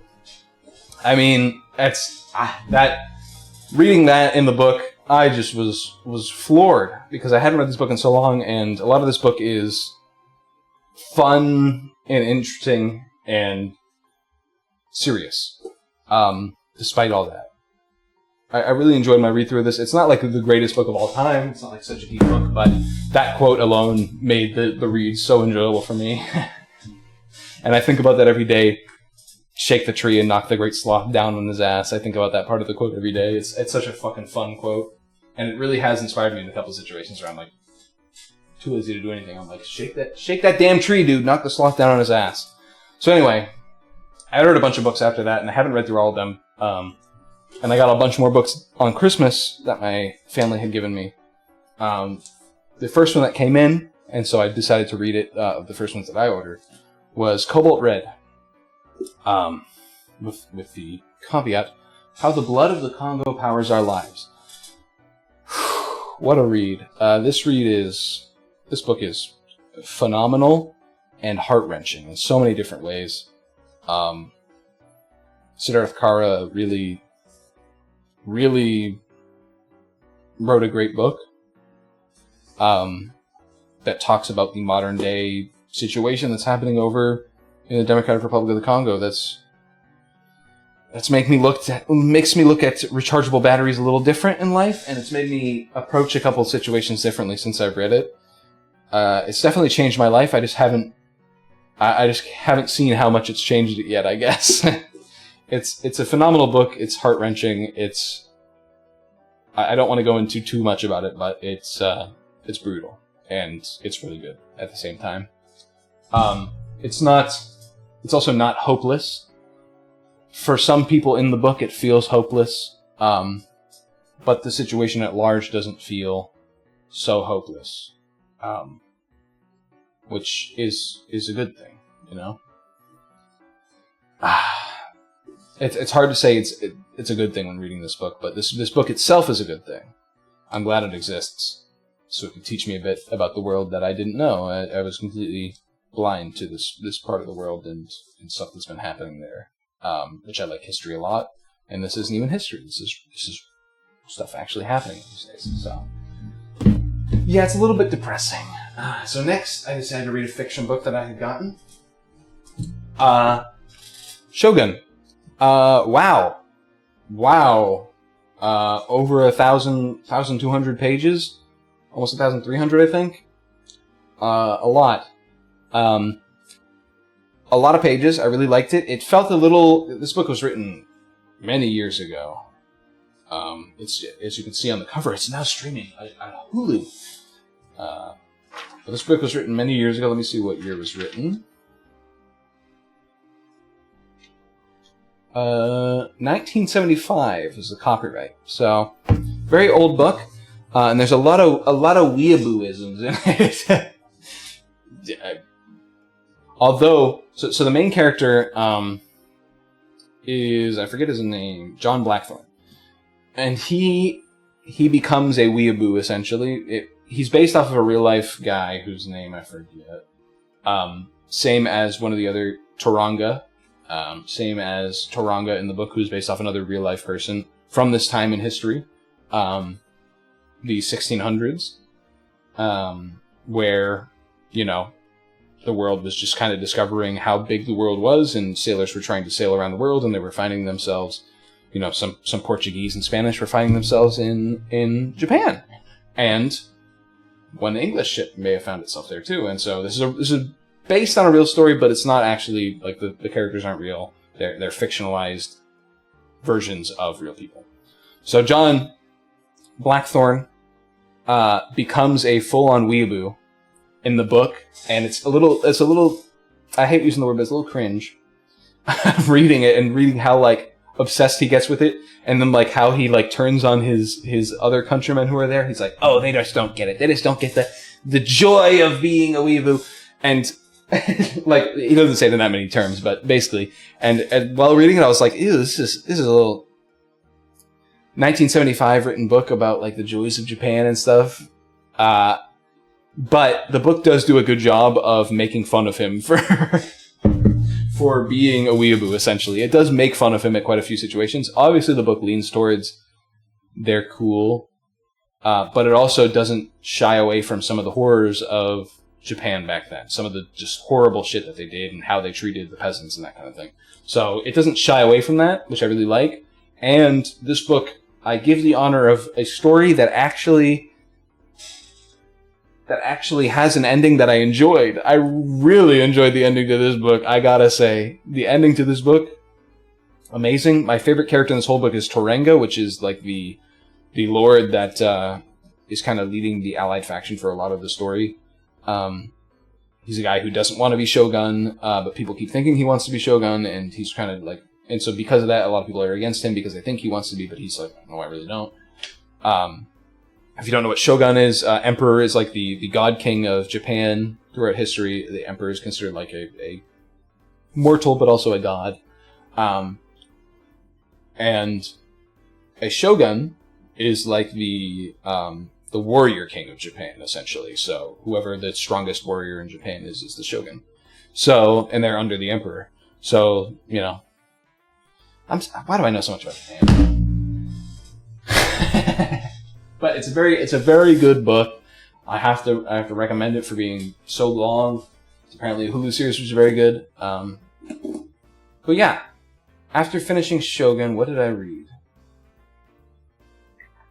I could have sworn I read something in between Shogun and this next book that I pulled. Hold on, let me just go check real quick.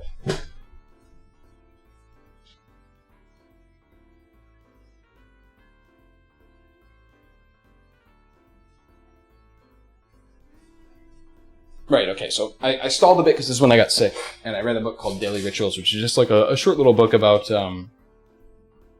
rituals that different artists have so they can get through their day and, like, actually work and stuff, because I thought, you know, I'm having that issue, why don't I read the book about it?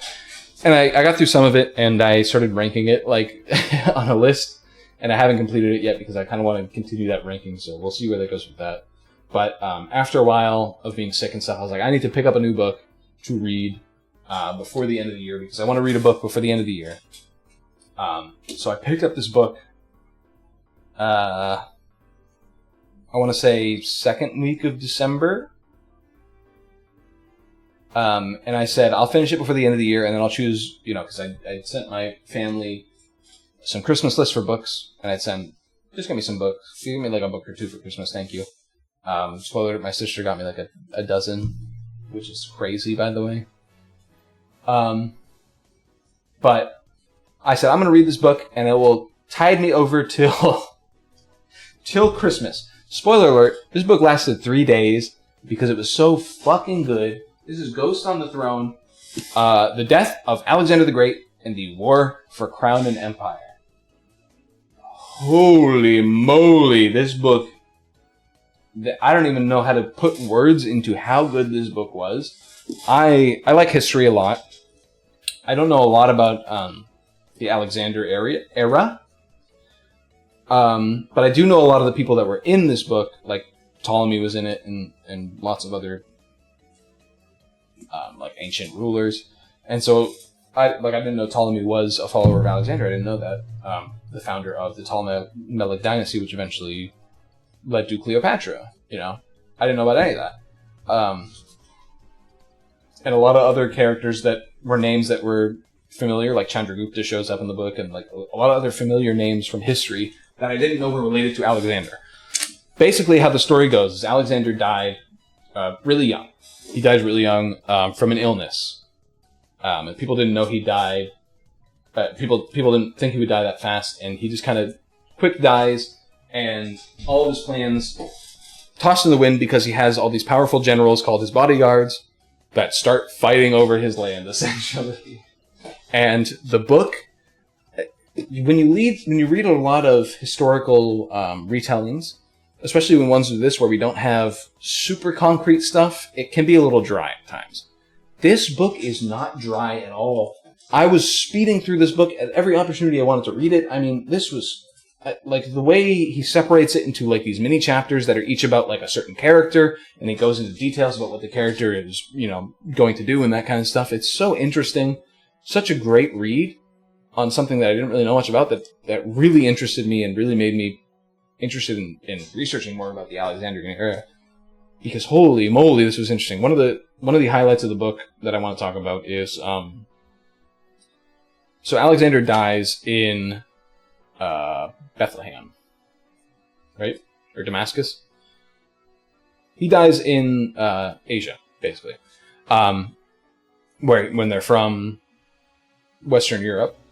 He dies in Asia, and they have to get the body back over to Europe. But before that, a coup happens where the best soldiers are the cavalry, and the lesser than soldiers are the infantry. That's how it works. That's how it worked in their system. So the cavalry is led by one of his greater bodyguards, Perdiccas, and one of the no-name infantry soldiers sports a coup and tries to use Alexander's brother, who is a half-wit, as they describe it. He's somebody who had mental problems back in the ancient times, and the only reason he was alive is because he was royalty, basically. And so they tried to prop him up on the throne, and the reason why I talk about this point in particular is because it was right after Alexander had died, and he had died in this throne room in Damascus. I think it was Damascus, in Asia, and there was this big controversy, and they were all fighting over stuff, and then after a few days, it resolves. But Alexander's body's been sitting there for days. The people come in, and the initial reading of this might be like, oh, this is some kind of what is it called? I wish I could make my brain work. You know what I mean? It's some kind of glorifying of Alexander. Like, oh, they're saying this happened when in actuality it didn't in real life, but they're pretending like it happened. Anyway, let me explain. So his body's been sitting there for days, rotting in this throne room. When they bring in the people who are supposed to gussy him up and embalm him and that kind of thing, so they can bring his body back to Europe to bring it through his empire, that kind of thing. They bring it in. His body's been rotting for days, by the way. They bring it in. His body has not been rotting. His body is perfectly maintained, and everyone's shocked. They're like, oh my god, Alexander really was a god. He was a phenomenal man. He was such a great man that even his body refuses to decay. And the reason why, they explain it in the book. The reason why is because after Alexander dies, so Alexander died of this sickness. When he died, he wasn't actually dead yet. He was in a coma for a few days because he was in a sickness coma, and they didn't realize it. They thought he was dead for a few days. So because of that, he sat in that throne room for a few days, and people thought he did not rot. People thought he didn't decay. People legitimately thought Alexander was a god on earth because this insane thing happened because he wasn't actually dead. He was in a essentially death coma where he waited for death for a few days. Which to me reads as so insane. And so many insane things happen in this book like that. It's baffling. The term ghost on the throne is because one of his bodyguards literally puts up, because he's not a Macedonian, he's a Greek. So he's not a Macedonian like Alexander and like the other guys. He's a Greek, which is a little different. Spoiler alert, they're the exact same thing. They live right next to each other. But he's a Greek, so he's different. And so to rouse the troops, he puts Alexander's armor on a throne, and whenever they have like an important conversation, they walk into this throne room with Alexander's armor on it, and they talk as if Alexander is there, and that's the ghost on the throne. That's the ghost on the throne play. He gets them to be, loyal to him by, revealing Alexander, and as if his ghost is on the throne watching over their decisions. It's such a cool book. So many cool things happen in this. I mean, it's amazing. Want people to think you're a god? Doctors hate this one weird trick. You know what's funny? Is there's another story before Alexander died as well. His wife came into the room, and Alexander wasn't there, and she's like, "What the hell? Alexander isn't here." And she found one of his escape tunnels open, and she was like, "Oh, he must have gone down one of the escape tunnels. Like, what is he doing? Like, he's sick. He's supposed to be lying in bed." She went down the escape tunnel to find him. He was crawling down the escape tunnel towards a river at the end of the escape tunnel, and she said, "What are you doing? Please come back. Like, please come back." And he said, "Curse you, woman! You have ruined my immortality," because people would have thought he would be immortal if he got away and fell into the river, because they wouldn't have been able to find his body. He tried to do that on purpose, which is crazy. There's so many crazy things in this book about Alexander and his guards. So many insane things in this book that I just love. It was one of my favorite books of all time. Definitely my favorite historical book that I've ever read. One of my favorite books of all time. That is legit funny. It was crazy book. So that's Ghost on the Throne. Insane book. I mean, all around. And the founding of the Ptolemaic dynasty, Chandragupta showed up, like I said. A lot of other important historical figures that are just there. And yet I didn't realize they were there during the Alexander times. But yeah, so that book took me 3 days to read through because I was just so enthralled by it. It was an amazing book. And yeah, so for the next couple of days I just didn't read because I was like, I don't want to read before December. Or before Christmas when I get a bunch of books. At the time, I thought I was going to get 1 or 2 books, and I was like, I'll just read whatever. They got me. Spoiler alert, I got a dozen books. So I had to choose. The one that I chose and I'm reading through right now is Crime and Punishment by Fyodor Dostoevsky. Really great book. So far, I'm only 3-4 chapters in. Great so far. A bit unfocused, it feels like so far, but I feel like that's because each of the chapters is... You can see how far I'm in. I'm only a little bit in. Because each of the chapters feels like it's building up to something individually. But so far it's great. And this is a cloth-bound cover. Ooh, fantastic little cloth-bound cover. I'm really enjoying reading this so far. We'll see how much farther I go into it. So yeah, that's my book adventure this year. I'm going to read a lot more books next year and talk about them as well when the time comes. Definitely my favorite this year was Ghost on the Throne. That amazing book. Phenomenal book. Every chapter I read, I wanted to read more. Just great story about what happened after Alexander's death, which is something that people don't really talk about a lot. So, yeah, no, great book. Phenomenal book.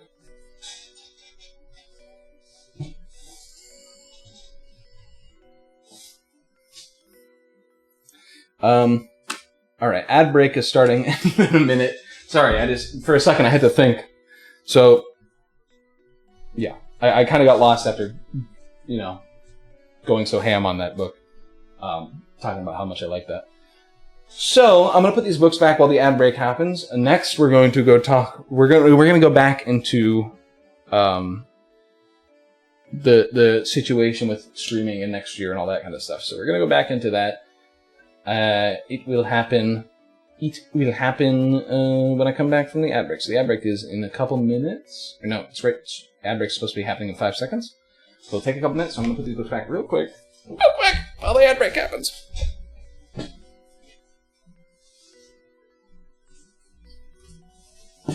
Drop one.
Aye. A ad break just started. What the fuck was I doing the whole time? I'm gonna go to the bathroom real quick then, I guess.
One minute left on the ad break. Yeah, it's fine. Oh, what do we do? We will press play in the songs. That'll be over in a second, right? Yeah, let's start that back over again. I suspect we will not have to start it over a third time. Or I hope at least.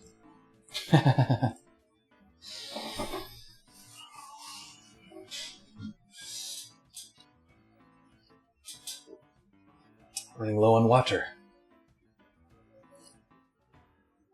I'm gonna fill my cup real quick before the ad breaks over. 30 seconds. Let's go.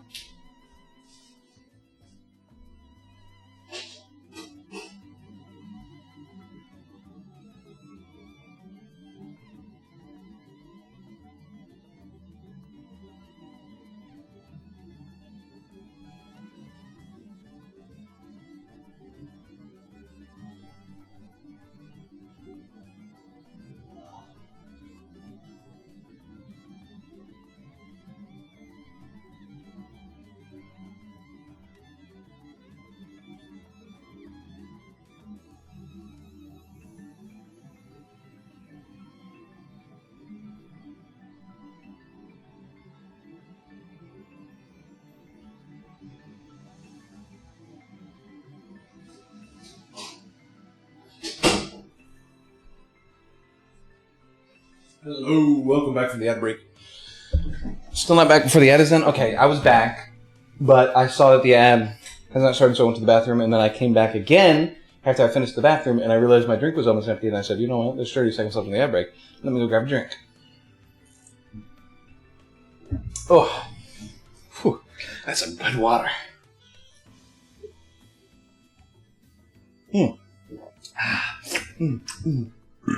Okay, that was fucking gross. Alright. That was the final ad break of the stream. I'm willing to bet. I did not expect the stream to go over 2 hours, I'm going to be honest. But, here we are. So, after the Dreamcast and the book distraction, showing those off,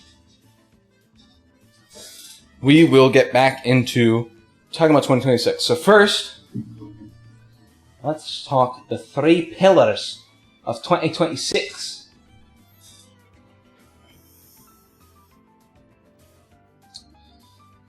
So, in past years I've done an achievement guide for myself. Let's not get into the stats about that because a lot of them doesn't get done. Usually about a fourth in the past few years that I've done it. And I didn't want to... I still was interested in the idea, but I didn't want to do it this year due to a couple of reasons. I wanted to try something a little bit different. And this year, I've kind of determined the 3 pillars I want to work on 3 things.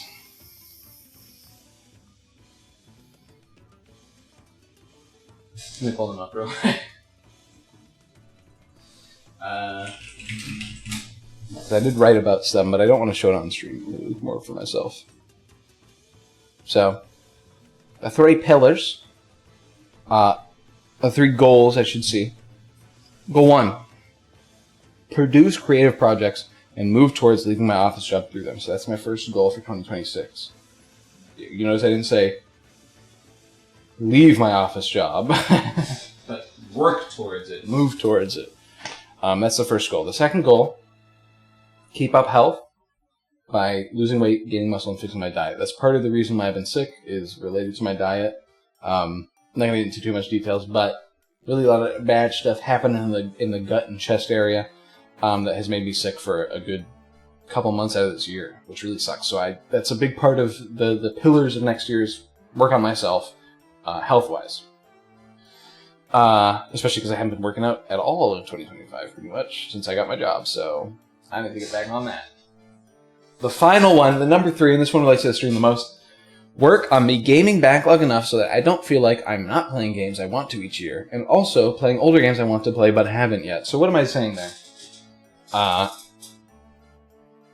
What I'm saying there is I want to work through my backlog enough so that I can get through some of the games from last year that I didn't play, and also some of the games from previous years that I haven't played that I've still been waiting on and just have been in the backlog forever. I want to kind of focus on those, and whether or not I stream them or just play them offline, I want to focus on that as one of the kind of pillars for my next year, because I've noticed in the past few years I haven't been gaming as much. I haven't been playing a lot of games. My Steam reviews have been kind of sad.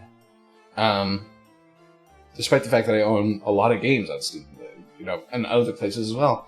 So I want to play through some of those games. So that's one of the main pillars.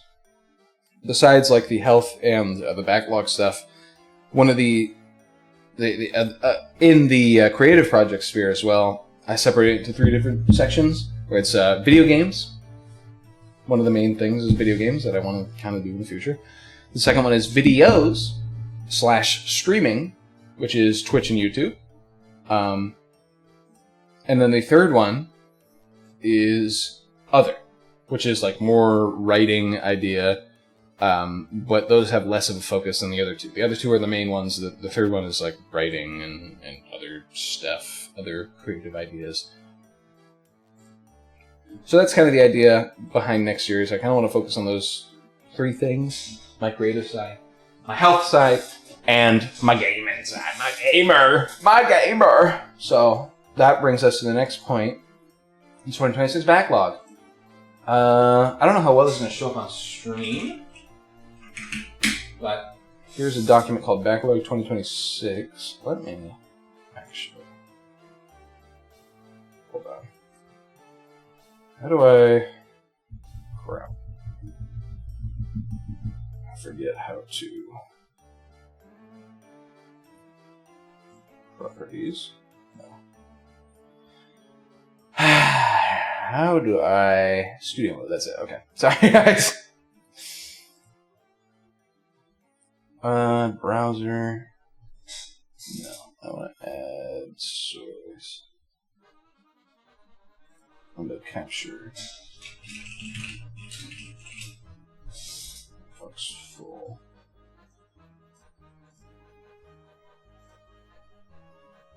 How's that showing up on the... Is this showing up on the stream? Or no?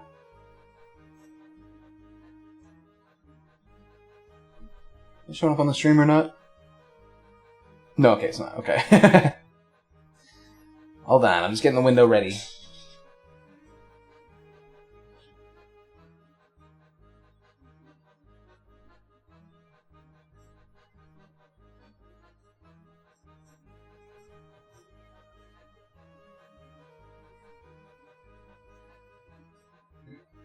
That's good enough.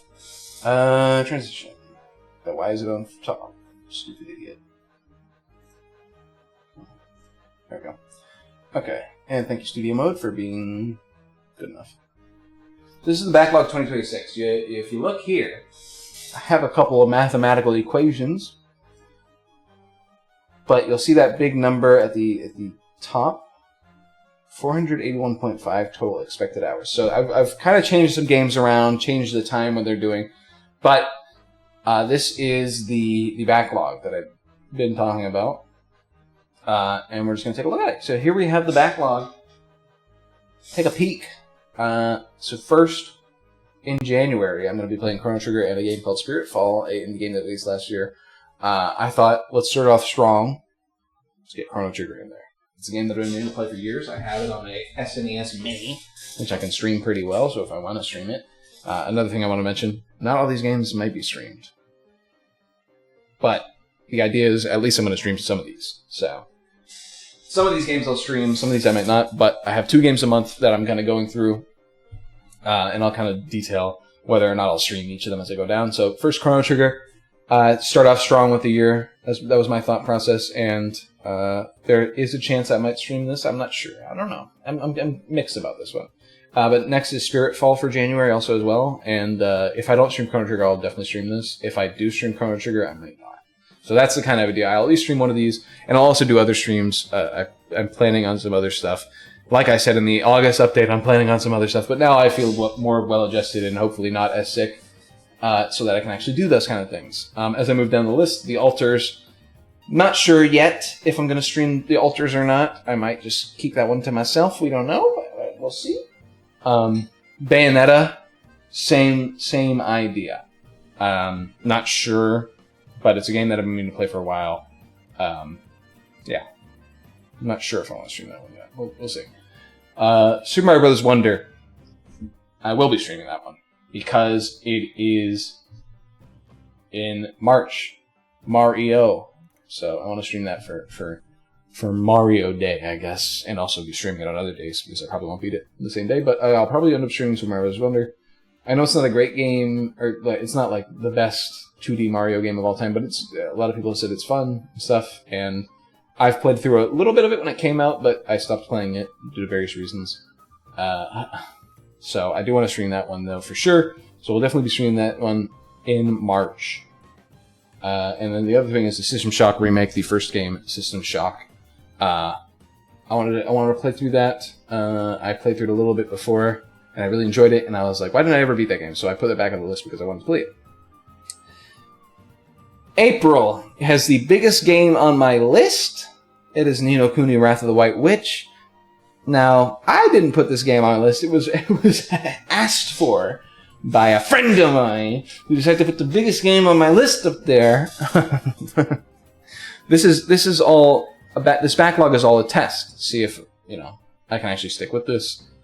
And I didn't want to put too many huge games on it, and so one of my friends decided to ask. I asked one of my friends, Corey, if he wanted to see me stream a game, and he said Ni no Kuni. And I said, okay, buddy, okay. So I'll be streaming that one in April. So April is when I'm going to be streaming Ni no Kuni, Corey, just so you know. And also in April, I'll be playing Wanted Dead. I'll probably end up streaming that one as well, because I feel like that game's going to be really funny. I feel like that game's going to be really funny. And if I don't stream it, I'm just going to enjoy it by myself. So probably we'll be seeing both those games in April. But the reason why Wanted Dead's there, even though I might be streaming it, is because it's a shorter game, and I need to put a shorter game in this month to hopefully balance out, 56 on average hours. Estimated length might be longer. We'll see. But then, the breaks don't stop. Mass Effect 2 in May. I've played Mass Effect 1 so many times I can't even count, including on stream once. And Mass Effect 2, I was like, you know what? I need to stream this game and play it, finally. But also stream it, because I streamed the first one. So let's, stream the save from the first game and bring it over to the second game. So I'll be streaming that one for sure. And Axiom Verge is another heater in that month. An older Metroidvania, which I actually have some physical media from, that I've never played before. So I thought, let me finally play it so I can put this statue on my bookshelf somewhere, because it's a really good statue of the iconography, or the art, I should say, from Axiom Verge, but I just haven't played the game yet, so I'm like, I gotta play it. All right, I gotta play it.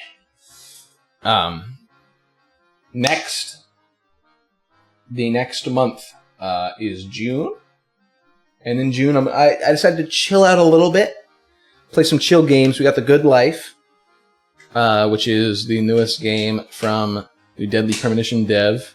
So you know what that means. It's probably a little goofy. And then the Saboteur, which is like an older game that I remember from way back when. I had explained it before because I when I did the update in August, it was on that list of games that I wanted to play. You'll see a few of those on here, like The Altars and Wanted Dead are also on here from that games that I had put on there. So I put a couple of them on this as well. So that's one of them where it was on there. Next in July, Hell Is Us, which is that game I talked about on my list, where nobody was talking about it until the end of this year, and then suddenly a lot of people were talking about it in a very interesting way that I was very interested in. So I was like, you know what? Let's put this on the list. So that's going to be in July. I don't know if I'm going to stream that or not, but Prodigal's also going to be in July, and that's also I don't know if I'm going to stream that or not, but greater on Prodigal. Prodigal is a 2D Zelda-like with dating sim elements. So it's something that I've been following actually since its early development, and now it's fully out, and they're releasing a sequel soon. So I wanted to finally play it. Now it's fully out. So yeah. Next in August, we're bringing the heat back up. Hi-Fi Rush. Whew, I've heard a lot of good things about Hi-Fi Rush, and I've been wanting to play it for a while. So there it is. So Hi-Fi Rush will be in August. Following it, Dishonored 2. Well, not following it. It could be in any order. It's just they're both in the month of August. Dishonored 2 is a game sequel to one of my favorite games of all time, Dishonored, which I've never played. Well, I did play it for a little bit, like 2 hours once, but besides that, I've never played it, and I've always wondered why I haven't just played it yet, because I love Dishonored 1. So, Dishonored 2 will be played in August. Will I stream either of those games? I'm not sure. Yet, a lot of this is I'm not sure. The guarantees, Super Mario Bros. Wonder, Ni no Kuni, Mass Effect 2, are all guaranteed locked in. That will definitely be streaming. A lot of the other stuff is I'm not sure. I might just be playing it in my off time. We'll see how gung-hilly and ho I get about streaming. You know what I mean? But this next game in September I will be streaming. It is Myst, the original puzzle game. I have never played it. I own it on Steam. I've owned it on Steam for a while now, and I said, why the hell haven't I played this? You know, this is like one of the greatest puzzle games of all time. People always talk about it. So I want to embarrass myself on stream, basically. I want to embarrass myself and show how bad I will be at Myst playing through it. So that's going to be in September of next year. Following that, since Myst is a pretty short game, I thought, let's put a long one in here. Dragon Quest V. I've never played Dragon Quest V. I love the Dragon Quest series, and I hear people talk about Dragon Quest V so reverentially. And it's not too long in the whole scheme of Dragon Quest games, so I said, you know what? Let's put it in here. I need a JRPG in here, Keep in mind, this was before Ni no Kuni had been selected, although Ni no Kuni is more of like a creature battler. From what I remember, because I did play a little bit of it back in the day, but like not a lot. I know about Mr. Drippy, that's basically all I remember. But after that, after September comes October, the spooky month. Got two good games in October. No, I'm Not Human, which is a game that I wanted to play this October, but I was kind of fucking sick. Throughout all of October. So I ended up not playing it. I will be playing that next year for October. Looks like a great game. And that's all I got to say about that. I didn't have that on my quick wrap-up, did I? That should be my need to play. No, I'm Not Human, for sure. But besides No, I'm Not Human, there's also Resident Evil Code Veronica, which I just showed you on the Dreamcast. I do own the physical edition of it. Which is apparently one of the best Resident Evil games ever, and I want to play it on the Dreamcast. I want to play it on stream. So that'll be in October. October, you'll notice they're both kind of shorter games. That's because in October I want to play a lot of other smaller games as well. Which is something I'll talk about more when I finish talking about this. But in November, I swear this was unintentional. I said, you know what? I want to do a shooting game, a mind-off-brainless shooting game. So Grand Theft Auto Vice City, you're going in there. Later, I looked up, when does GTA 6 release? Doesn't it release next year? They pushed it back, didn't they? It releases in November of 2026. So, I might stream Vice City and then immediately stream GTA 6 as like a funny comparison. Because, if you don't know, GTA 6 is supposed to take place in Vice City. but it's supposed to be however many years later. So that's kind of an interesting. It might be an interesting, like, here I am playing Vice City yet again, unintentional that I put it in November. I was just like, you know what, let's fucking slap it in November.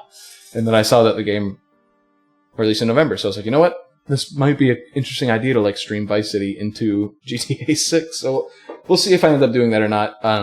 But a game that I will definitely be streaming in November as well is Fel Videk, which that's all I'm going to say about the game is it is a I guess an Eastern European comedy JRPG is how I describe it. And I'm excited about that one. So I'll definitely be streaming that in November. Good chance I'll be streaming Vice City in November. Followed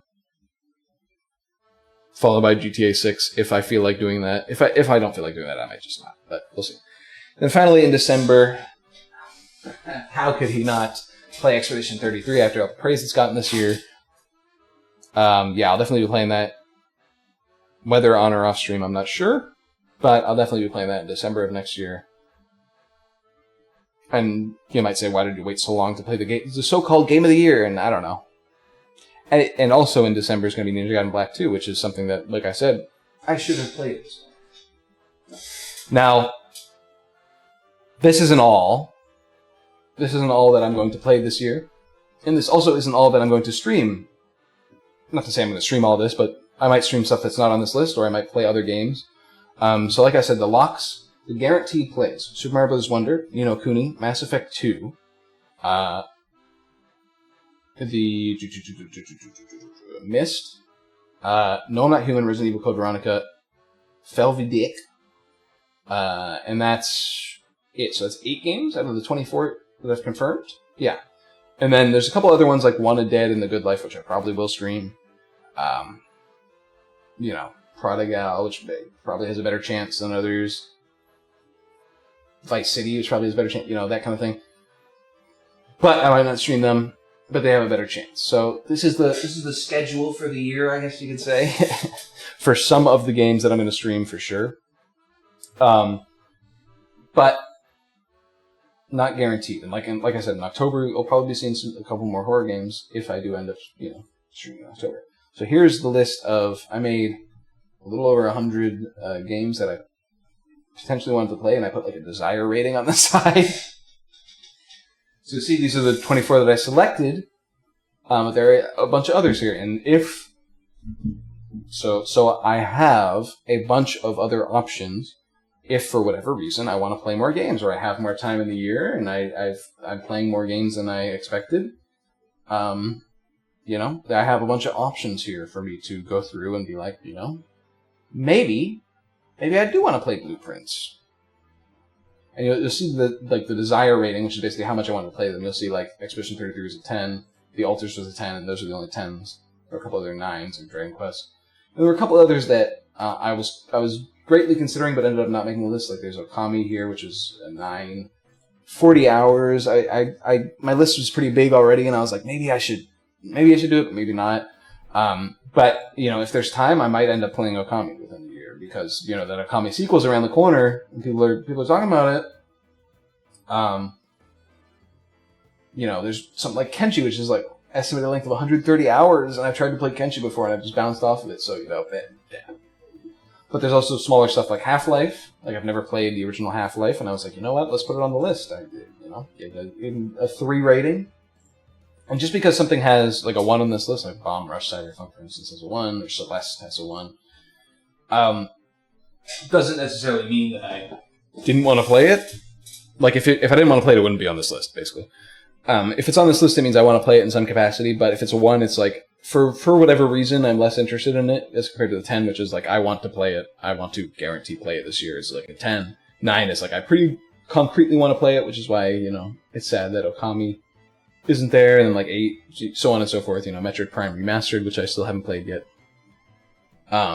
Lots of good games on here that I may end up playing. You'll notice as well that there's like, see, I have Good Life as a 1, but it's on the list of games that made it because I said, you know what, it might be goofy, it might be fun. And there's, streamable. I have on here Yes and Maybes. I think there was a no on here, wasn't there? There's one no on here. Yes, there is. Disco Elysium. There's no shot I'm streaming Disco Elysium. If I stream Disco Elysium and some person comes in and sees that I make a decision that they don't think is based, I'm going to get mailed a bomb. So I don't want to stream Disco Elysium if the chance comes to it. But everything else on the list is a maybe or a yes. So like, you see Chrono Trigger, I put yes on there because I think Chrono Trigger is a pretty streamable game, if you had to say. But something like, Expedition 33 or Dragon Quest, I put a maybe. And this is kind of more feeling it out, like, I'm not sure Hi-Fi Rush would be good on a stream. Pig picked up the mug. That's what, dude, I'm saying there's no shot I could stream Disco Elysium. Because even if I stream Disco Elysium and it was like 10 years ago, somebody's gonna go watch the Disco Elysium stream and be like, what the fuck? What the fuck did he just do? Get the bomb ready.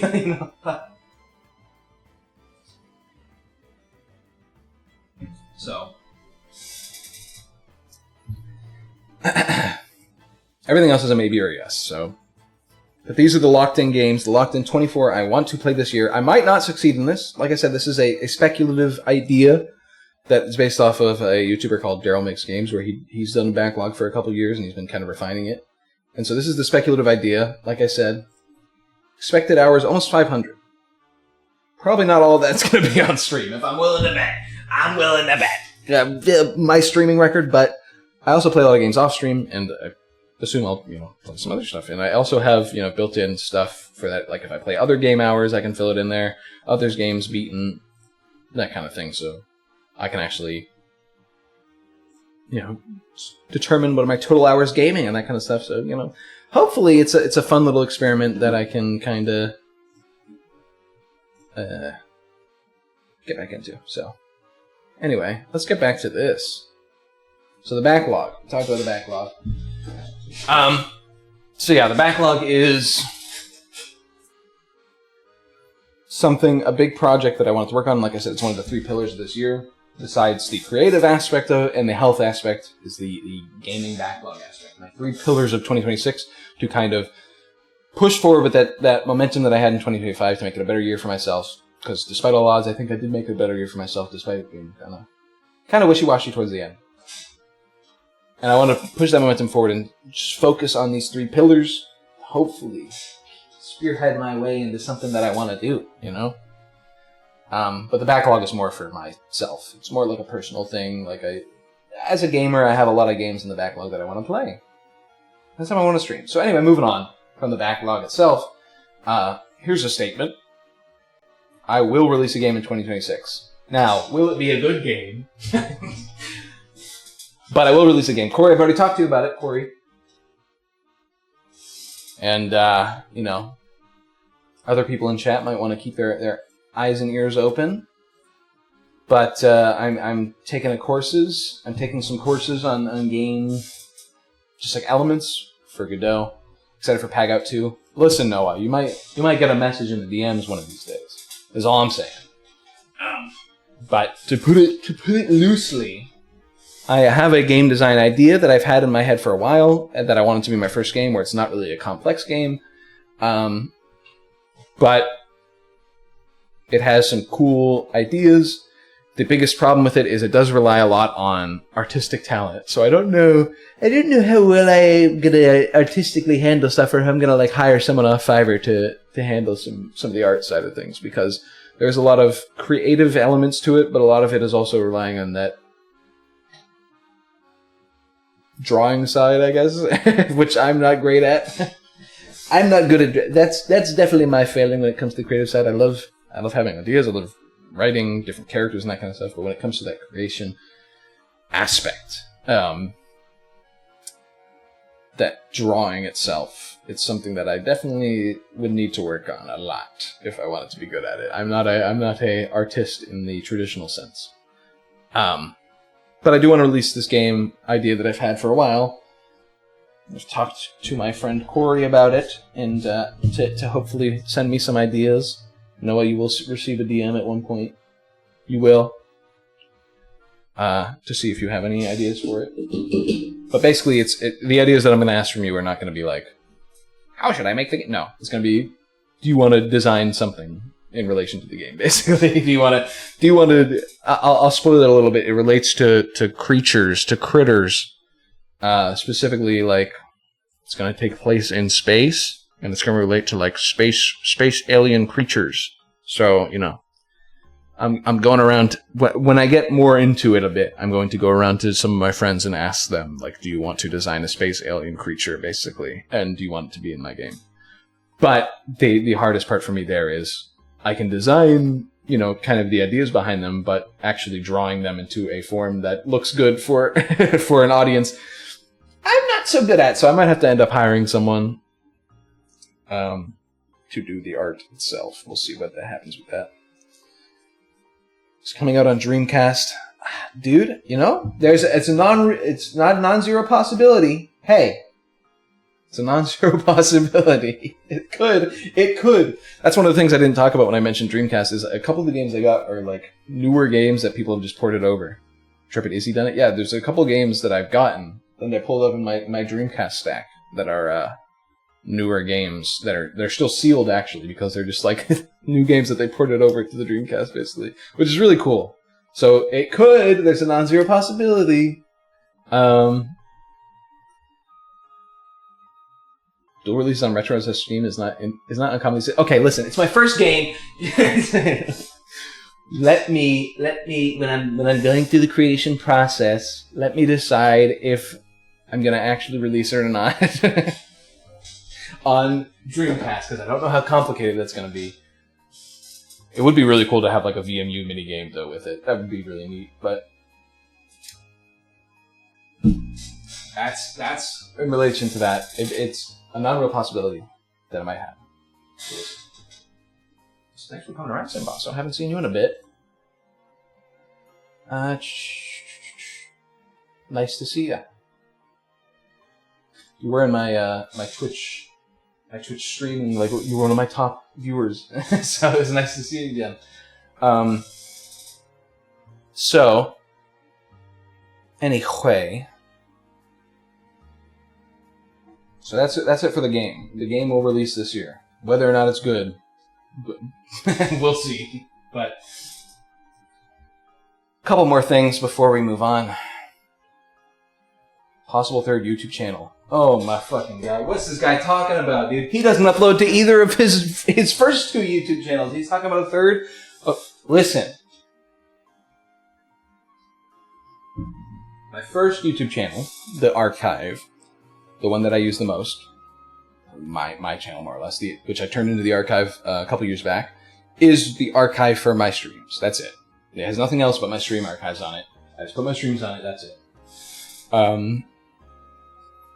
The other channel I have, which is just Paggigalo, is my edited videos from my streams, which I don't do very often, because I don't stream very often, and also, editing is kind of annoying at times. You get really passionate about it sometimes, and you go into editing, and then you're like, oh my god, I just want this to end. This shit sucks. So that's what that second channel is. It is the edited streams for my streaming, and if I were to do more scripted videos for gaming, like I've already do like a Skyrim challenge, very much I've said I want to do like a million times this year, then I would do it on that channel. I would do it on that channel for sure. But the issue is, I have a couple of other ideas that I want to talk about. I have a couple of other ideas. I've been writing down these past couple of months YouTube video ideas that I have, and some of them don't fit into that second channel. And a lot of them are, I hate admitting this, but a lot of them are video essays. Ooh, cringe. Video essays. Ooh. Yeah, so I might make a third channel later in the year. Here's the thing. You can see, but not until later in the year down there. Yeah. Here's the thing. If I do end up doing that, it has to be after I stream and edit videos on my second channel. I will not allow myself to create this third channel where I do video essays unless the video essay is cringe, but the Skyrim challenge run isn't. Listen, it's not fair. Skyrim challenge run is based. You might have a point there. They're strange for different reasons, is what I'll say. They're a little suspect for different reasons. So I'm saying some of the Skyrim challenge runs that I've seen are very fun looking, is what I'll say. And I've done a few challenge runs offline by myself. Anyway, you're distracting me. The point is, this third channel won't happen unless I stream. Two things have to happen for this third channel to exist later this year. I have to stream, and I have to edit videos of my streams, and possibly do a challenge run. This is kind of like a 2.5. Possibly do a challenge run where I script the video and then edit it and put it on that second channel. Because I want to have that chops before I go into like a video essay channel, essentially. And those video essays, I have some good ideas that I really want to kind of write about. So, because I want to do this, I want to do these video essays, I want to kind of do this. It's kind of incentivizing me to, I guess, how do I say it? It's kind of incentivizing me to work towards that, because there are some video essays that I actually really like the ideas that I've written down. Allow me to explain. So I have one, I've talked about this on stream a lot before, but I have one, I've pulled this up on a separate tab because I don't want you to see this. I have one where it's talking about Kingdom Hearts 3 and Kingdom Hearts 3 and the Final Fantasy 15 development in general, and like going through the idea of it. And sure, it's related to video games, but in my mind, that's something that, like, if I have a channel where it's like edited streams and challenge runs and that kind of stuff, that's not exactly going to fit on there. Me talking for an hour about like how Nomura got screwed over by Square Enix, basically. Isn't going to fly on that channel. There are a couple other things. I have a 3-part series that I have okay, yes, once again, this is very speculative and this is very bold of me to be talking about. I have a 3-part series, and I'm not going to spoil what the second and third part is, but the first part is called The 8 Forms of Art, ? Because, you know, there are 8 traditional forms of art that we talk about, and I want to kind of delve into that and talk about how arbitrary it is to limit it to 8, and among other things, and propose some other ideas for some other forms of art that might exist.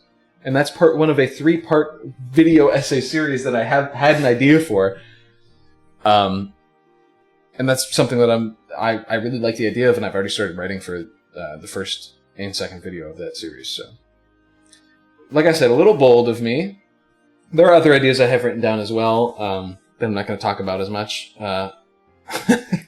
One of them I have written the idea for it, and then I have a bunch of like notes for it next to it, and I just have in the notes next to it, I said, put this shit in a doc already.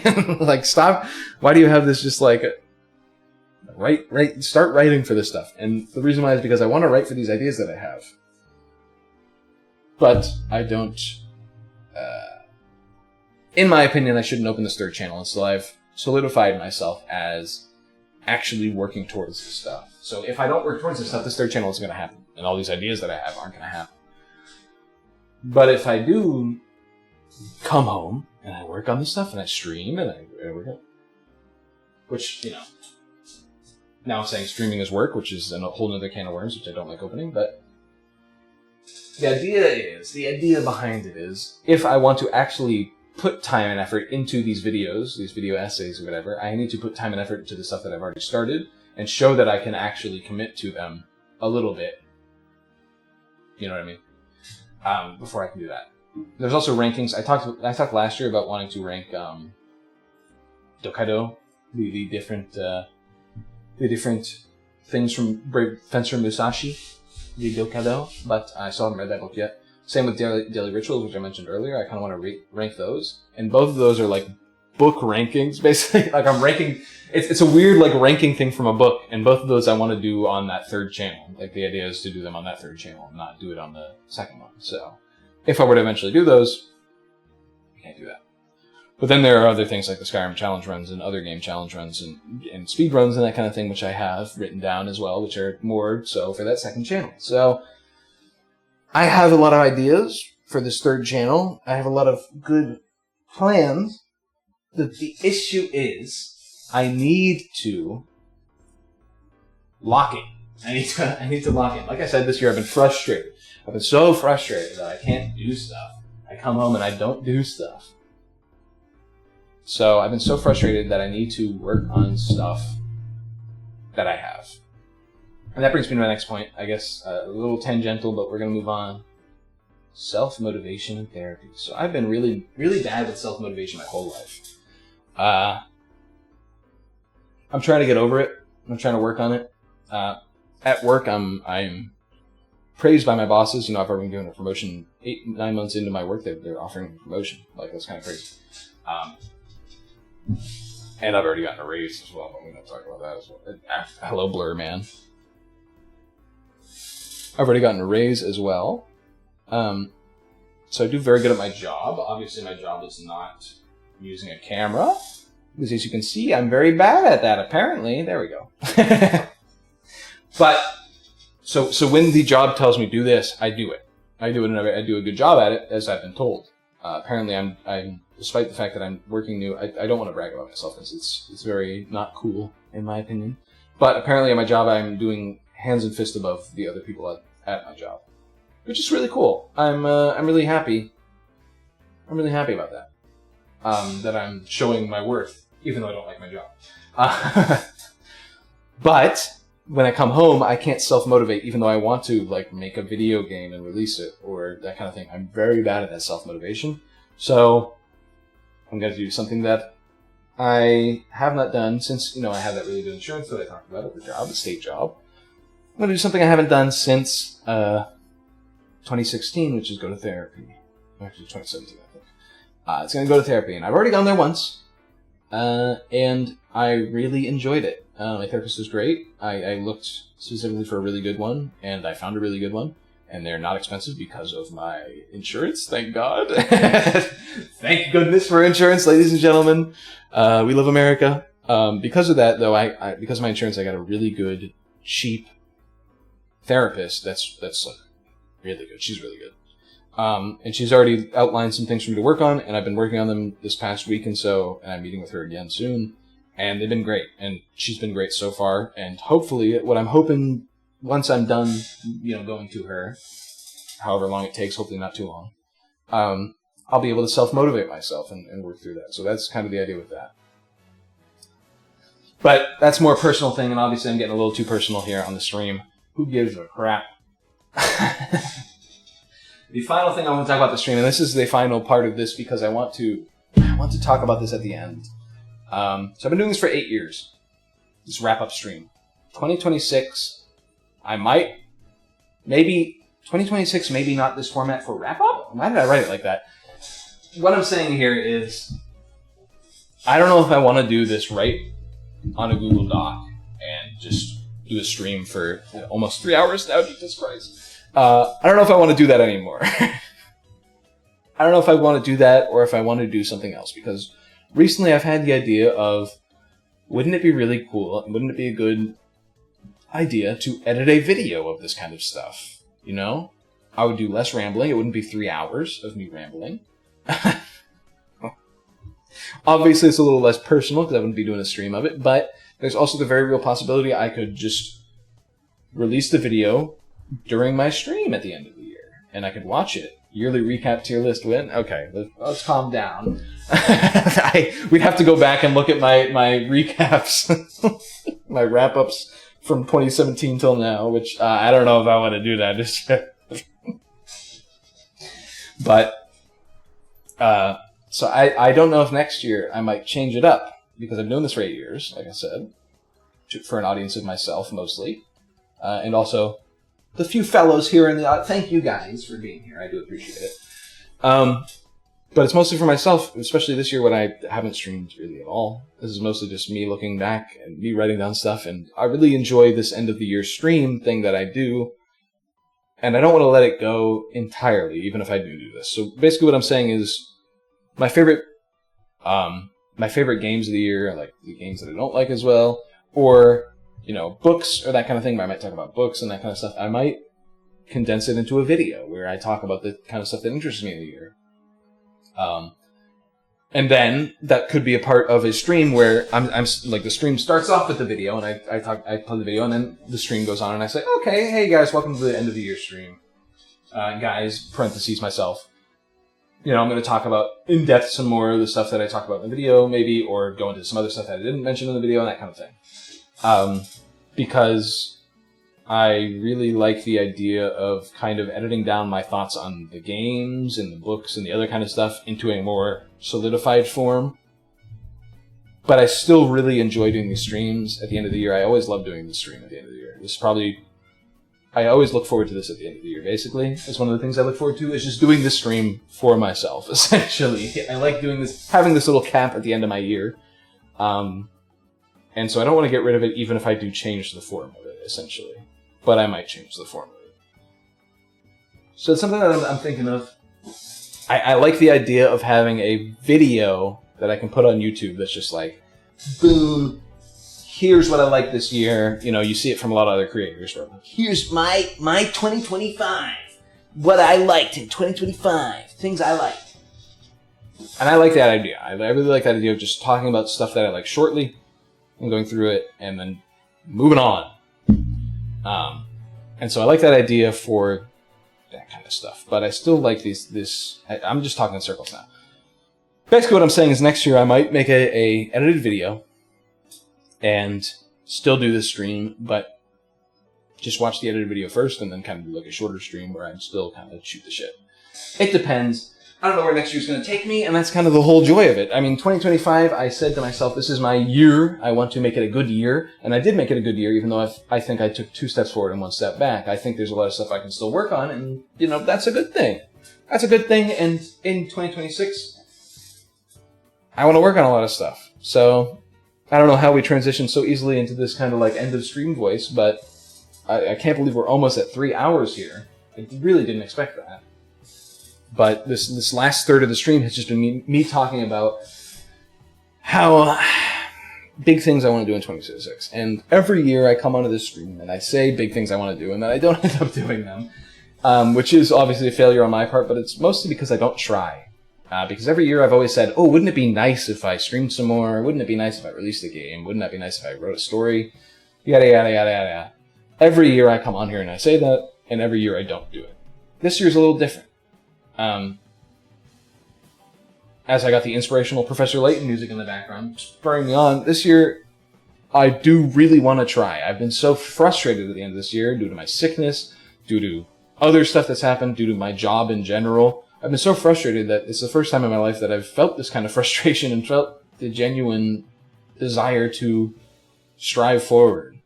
So I feel like this is the first year where this could be we could be looking. That's all I'm saying is,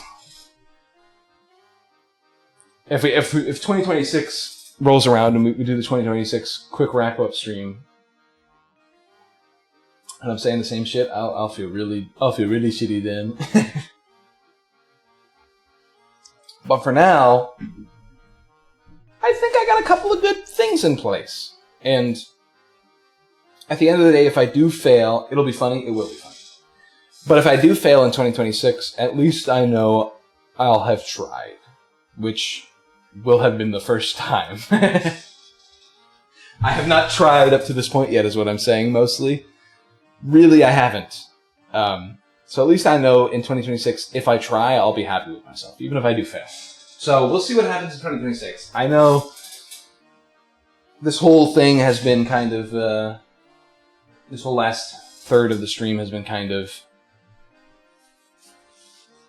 a bit speculative, as it always has been on these streams, these quick wrap-up streams. Like I said, they're my favorite. One of my favorite things to do at the end of the year is just these wrap-up streams where I talk to myself. I love hearing my own voice,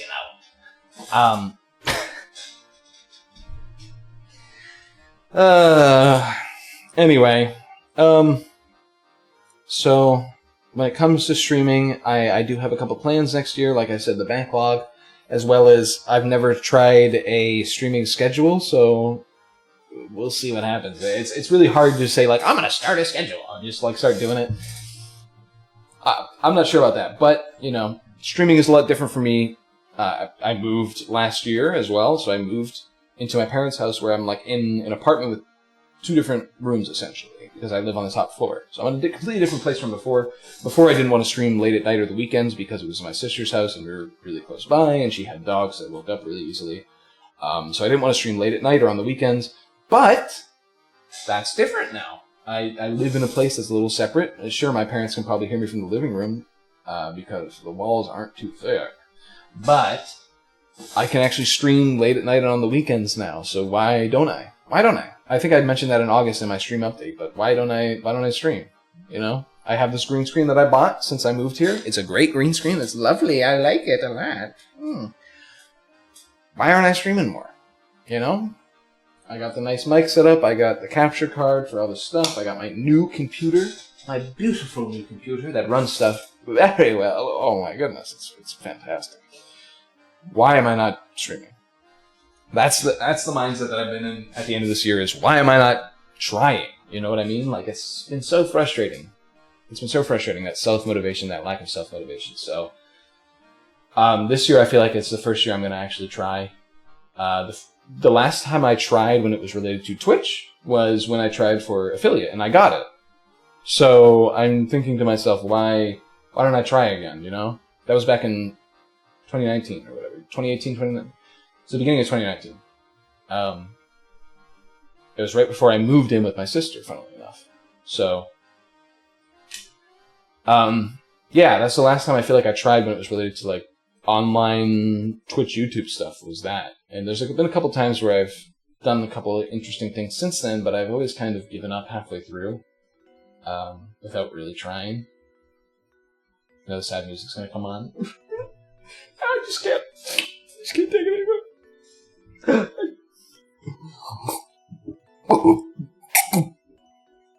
I just...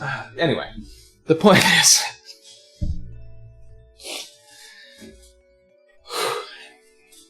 See, I can still do funny bits. I can still do funny bits with the rest of them. I want to try. This year is the first time I felt frustrated, and this is the third time I've repeated it on the stream later. So I want to try, and we'll see if I do end up trying. We'll see. Anyway, I've talked in circles enough at this end of it. I've just been rambling. I've been going crazy. There's been no point to the damn streams. It's the last hour. I mean, the point is, I'm calling my shot. I'm Babe Ruthing right now. I'm calling my shot. I'm sitting over there. I'm pointing. I'm gonna hit a home run this year.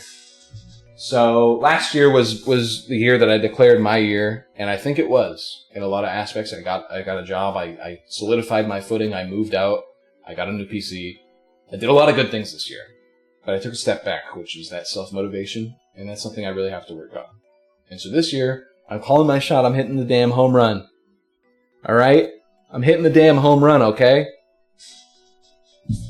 So, last year was my year. This year's the year of the home run, I guess. What a funny guy, this Paggigalo. Hate his streams, though. They fucking suck. I believe in you. Thank you. I appreciate it. Yeah, they do. No, fuck off. Stream's over. Cinema. It's over, thank God. Alright. I'm glad to have been here. I'm glad to have had you guys. 3 of my top viewers of the year. Coming into my stream. That's funny. Anyway. Happy New Year. I'm going to bed. Yeah, see you next year. See you next year, though, for the stream. I kind of wanted to stream tomorrow as well. Word. I kind of want to stream tomorrow as well, but my family wants to do something tomorrow, so I might not end up streaming. So we'll see. But if I do end up coming in tomorrow, it's going to be Kingdom Hearts. That's basically all I'm doing. If I do end up streaming tomorrow for the New Year, it's going to be Kingdom Hearts to break in the New Year. So we'll see you then. If not, I'll see you this weekend for sure. I'll see you on Saturday or Sunday for sure. So thank you. Thank you guys for coming by. Genuinely, I appreciate it. For just showing up. Thanks. That's it for me for today. Hasta la pasta and all that. Have a good and happy New Year and happy holidays if you're still celebrating, or if you did celebrate. Hope they were happy. See you next year for a good one.